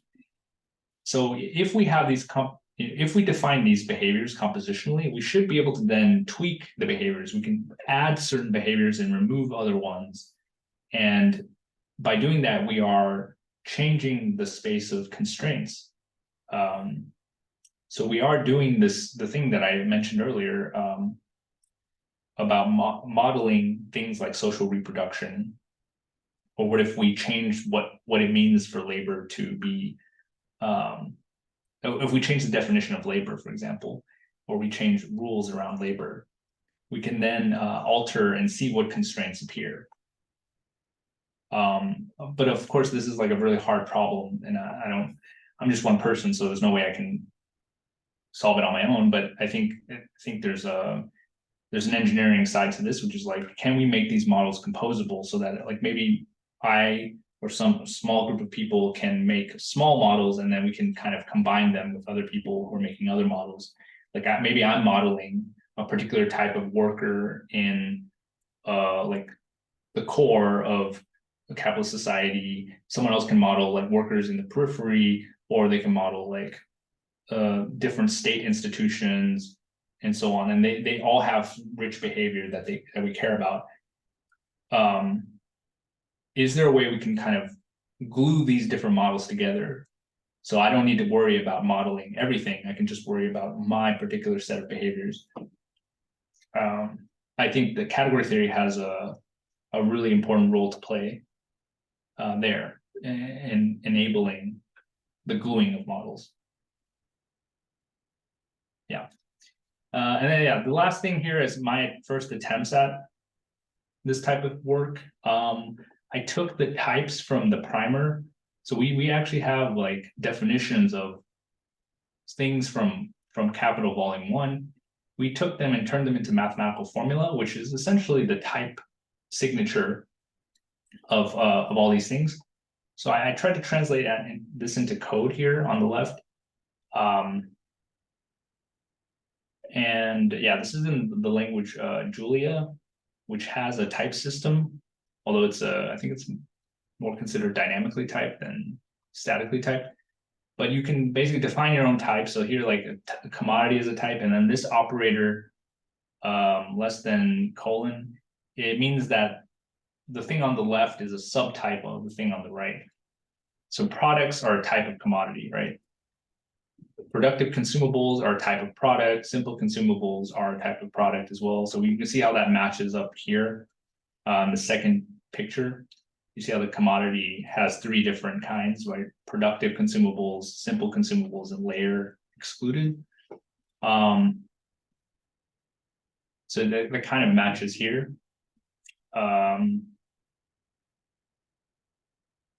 Yeah, I don't know if there's any questions about this code. I think we can skip it, but yeah, basically by creating this, I think we can create like a library that different models can use. So it's like a kind of a nice modularization of the primer. Yeah, can you explain it a bit more? Like, how would it like model a specific sort of production process, or is it necessarily already implies it would be sort of like globally? Yeah, it has to be sort of specified at the global level. And is there dynamics, or is it more like a table? Yeah. It would be dynamics, yeah. So like maybe I should have talked more about how it works, but like essentially you have a loop that runs, and every cycle of the loop, you are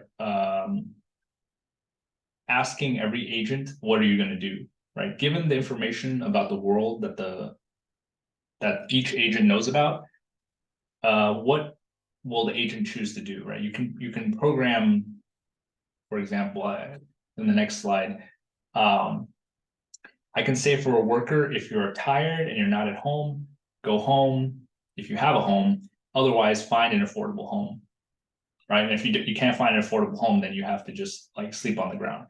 That's a fragment of logic that you can put into this system. Then if the worker needs money and it's not working, then you go to work if you have a job, otherwise find a job. And if you can't find a job, then yeah, you have some other logic to handle that.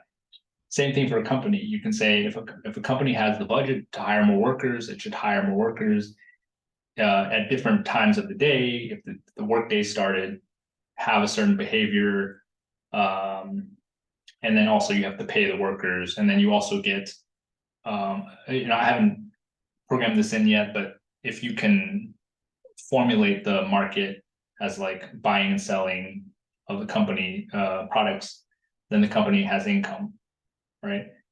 So slowly you can build up basically a social world in a computational sense.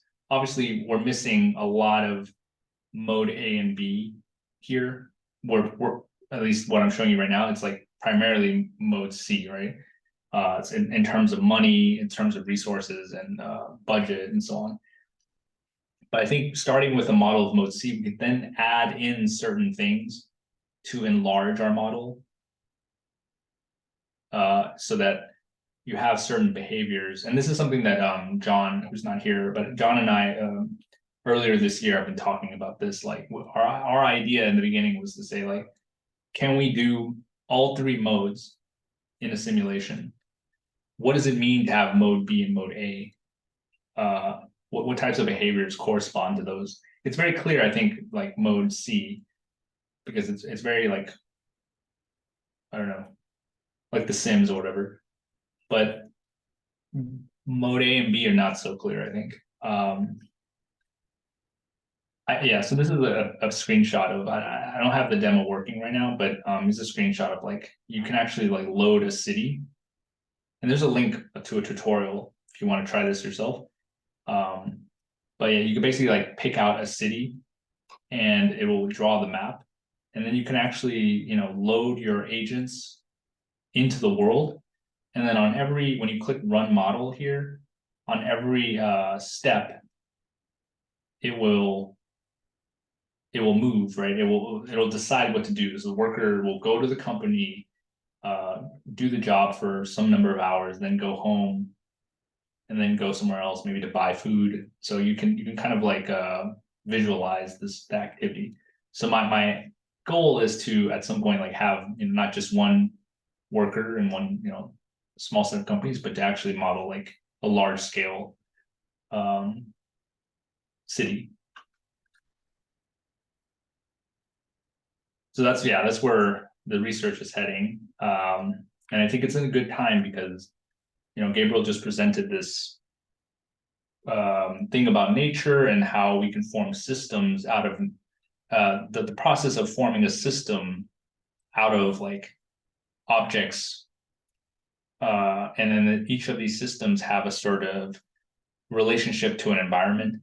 I think this work is kind of in the, you know, at that system level,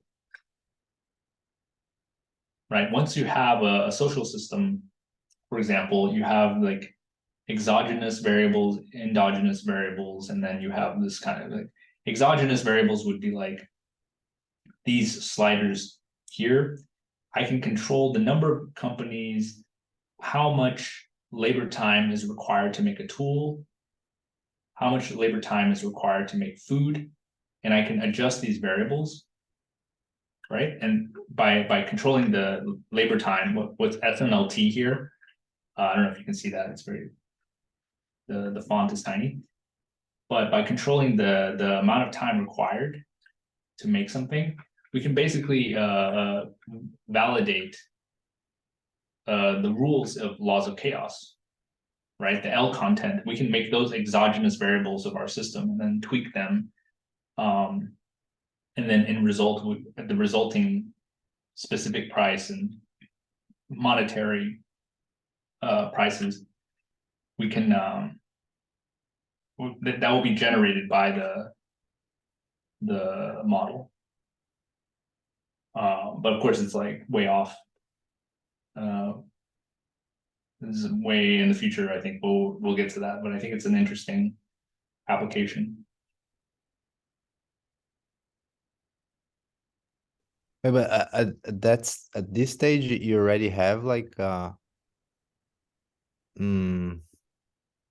like you have some abstract production like can you like the wages and the profit rates, they sort of like exist and coalesce together in this small No, it's not working yet. So what I have right now is mainly the worker logic. So I have the worker, you know, like if the worker is tired, they go home. The worker needs money, they look for work. The company logic is a lot more basic right now. It's just like hire more workers, pay the workers, call the workers into work. But what I want is then like to track how long the workers are working. Depending on how long they're working, that's how much labor time that the company has acquired. And then when they achieve a certain threshold, for example, if a food requires, I don't know, 5 hours of labor to produce 1 unit of food, then the company should now own 1 unit of food if they made the workers work 5 hours, right? So then the company now has 1 unit of food. Then the company can then go sell that on the market, and then you have this whole question of how do you model the market here? You know, because then you have like supply and demand and all that stuff. So I haven't gotten to that part. So right now, all I have is like the company can call the worker in to do the work, but we need to, yeah, basically glue the 2 fragments together, right? Because the worker needs to purchase means of consumption, and the company needs to also purchase means of production from other companies. Yeah, you have to have a system for that. I haven't gotten there. And are you aware like how it compares to, because to like existing like what I mean, I can only imagine that economists have tried some sort of agent-based model, but like is it like very different from this, or do you know? I don't know. I haven't looked that far into it, and yeah, it would be nice to know, especially if it's like a Marxist based model. I would love to see what is out there. Yeah. I would say, yeah, Julia, the language I'm using is fairly new. It's only been around for 10 years, and it only reached stability recently, I think. So whatever models are out there before that were probably written in another language, which is fine. I mean, we can still borrow ideas from it. But I would say this is probably one of the few projects happening in Julia that's also aligned with leftist ideas like laws of chaos. Yeah, basically, I'm looking for, if somebody's working with laws of chaos and agent-based modeling, that would be perfect. That I could just work on that project and not have to build it from scratch. But I don't think there's that many people working on it. So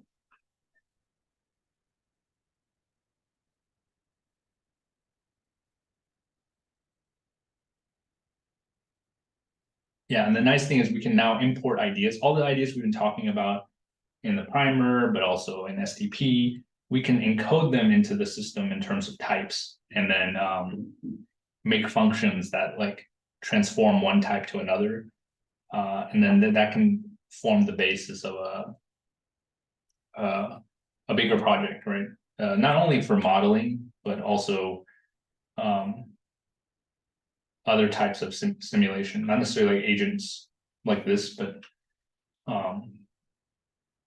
maybe other types of interactions between like dynamical systems. Yeah, I don't know. I think I need to do some more research on that.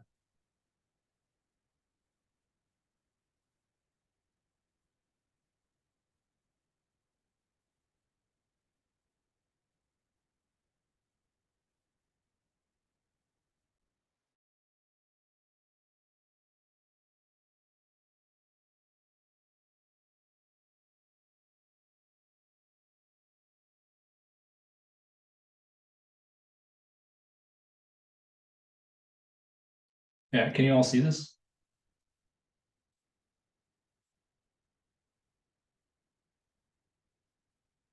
This is the last thing, and then we can end the meeting. But yeah, this is an example of like a simple like agent-based model.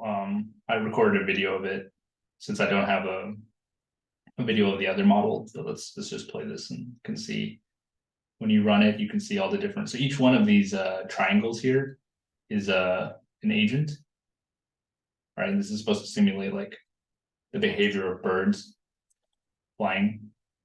So it knows about its neighbors, and based on what its neighbors are doing, it will make a decision on where to fly, right? And at what speed. So this is kind of the idea, right? Like every agent's kind of traversing some space. So we go back to the presentation, that picture of the K model.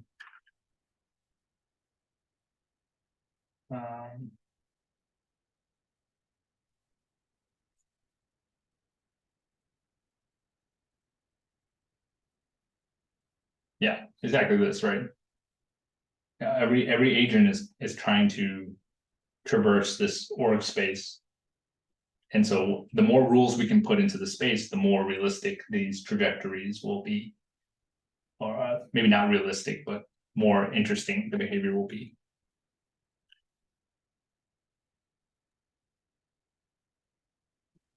Yeah, it's really cool because I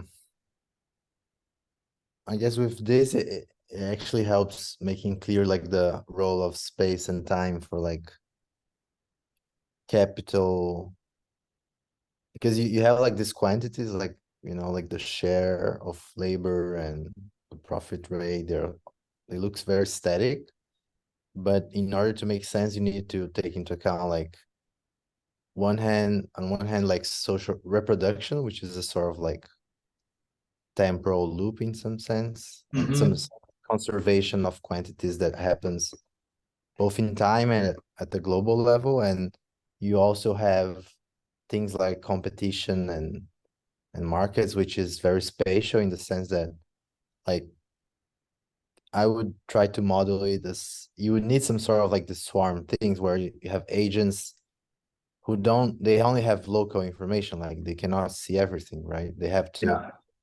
and it would be cool like if they could. And then you have homes are basically when you don't exit, you're on different kind of, you're on this sort of like idle, you're sort of like not connected to this sort of like common space, which is the market and production. And but you would have to like model this sort of like, if you find like a job, then it would be sit there, and then this thing produces it, but then it could idle out. Like, yeah, it's very interesting to imagine like how to actually and see what quantities get conserved in some way. Like it's Yeah.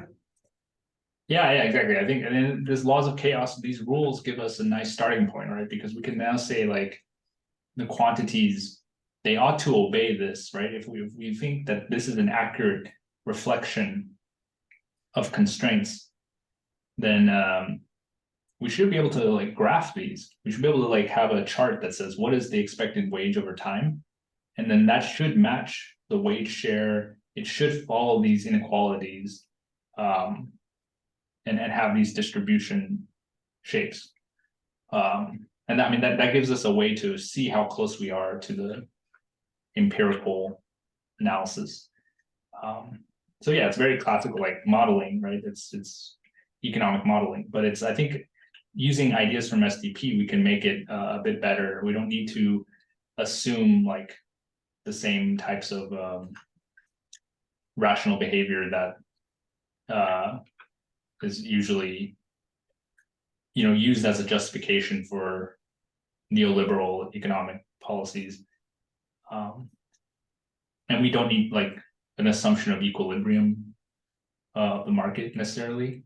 I think we can talk about things like crisis and maybe even like you know, different things that affect the population or things that affect nature, natural disasters and so on. Like these things can all be kind of experimented with. Basically disequilibrium phenomena. I think I would guess that mode B would in the model would have to come in like how you define each agent's access to different things, right? So because then you would get, it would emerge like workers would be like wouldn't have access to certain means of productions, and only certain access entities would have them, like, and the moment you start to, you actually need that to sort of like induce some sort of scarcity from which you like people, agents cannot stay home and just like do their own thing. They have to go somewhere because they don't. So I think model B would sort of like regulate this sort of like some agents having access to certain production processes where the other agent has to go to in order to earn a living. And maybe model A would be more like if you have some sort of like network in which like you get to you would like the people you know have like sort of like knowledge like knowledge graphs of people would have some value in which you get to like access, move around in a different way depending on who you are sort of like connected with, maybe something like that. Yeah, Right. exactly. I think this is some of the stuff that John and I were talking about. Yeah, we were talking about this a few months ago. Like exactly, if you have an affinity with other people, maybe you have a matrix of affinity scores. So every agent has an entry with every other agent, and that's your affinity. So if I have a high affinity with you, I can store that in this matrix. And then based on that affinity score, like that enables certain things to happen, right? Like maybe we can share resources if we have high affinity. Mhm. If I trust you, I would share money with you. I share resources. I share my home. If we have a very high affinity, yeah, you could basically like model families or something like that. And then you can also model things like, you know, if you have enemies, basically. So like, I mean, obviously, like it's more complicated than a simple linear value. Like -1 means you're my enemy, 1 is you're my friend. But yeah, I mean, you can do that kind of thing. Yeah. What would be like extremely cool and crazy, and maybe like in some many years we're able to do that, it would be like to model sort of phase transitions where you get to see like one mode dominating the dynamics of the model, and like under which conditions mode A or mode B and mode C gets to sort of like dominate the overall behavior, right? Yes, yeah, that's exactly yeah. I think that would be a vindication of our approach, right? An STP, that there is such a thing as a phase transition where Right. one mode becomes dominant over another, and yeah, it would be very interesting to visualize and measure.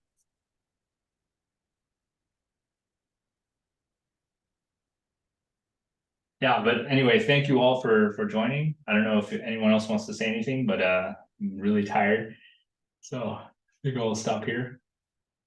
But this is a really good discussion. Did you think about a name for this the simulator? Right now the file is just called capitalism, but and yeah, we should come up with a name. Yeah.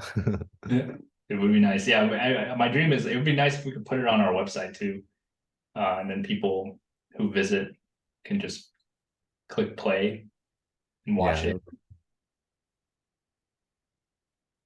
But Nice. yeah, definitely.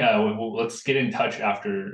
We can maybe form a WhatsApp group or something, and I can talk more about like the implementation. Um, yeah, because that really has to be a group project. I don't think I can do this on my own. And we need, and it's not just about like needing to program, but really thinking through the design of these agents and how do we represent STP ideas in terms of like quantities and values.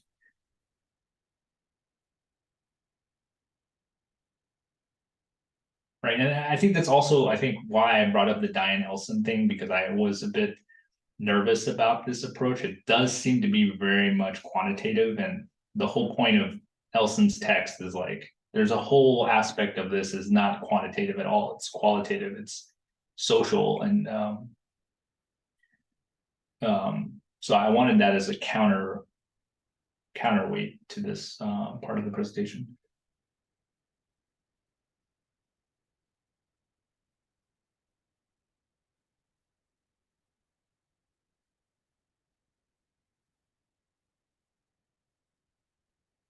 Yeah, thanks everyone. Hey, Dennis, was great. Thank you very much. Really awesome. Thank you. Yeah, let's keep talking about it. I think we'll have another presentation on this at some point, maybe later this year.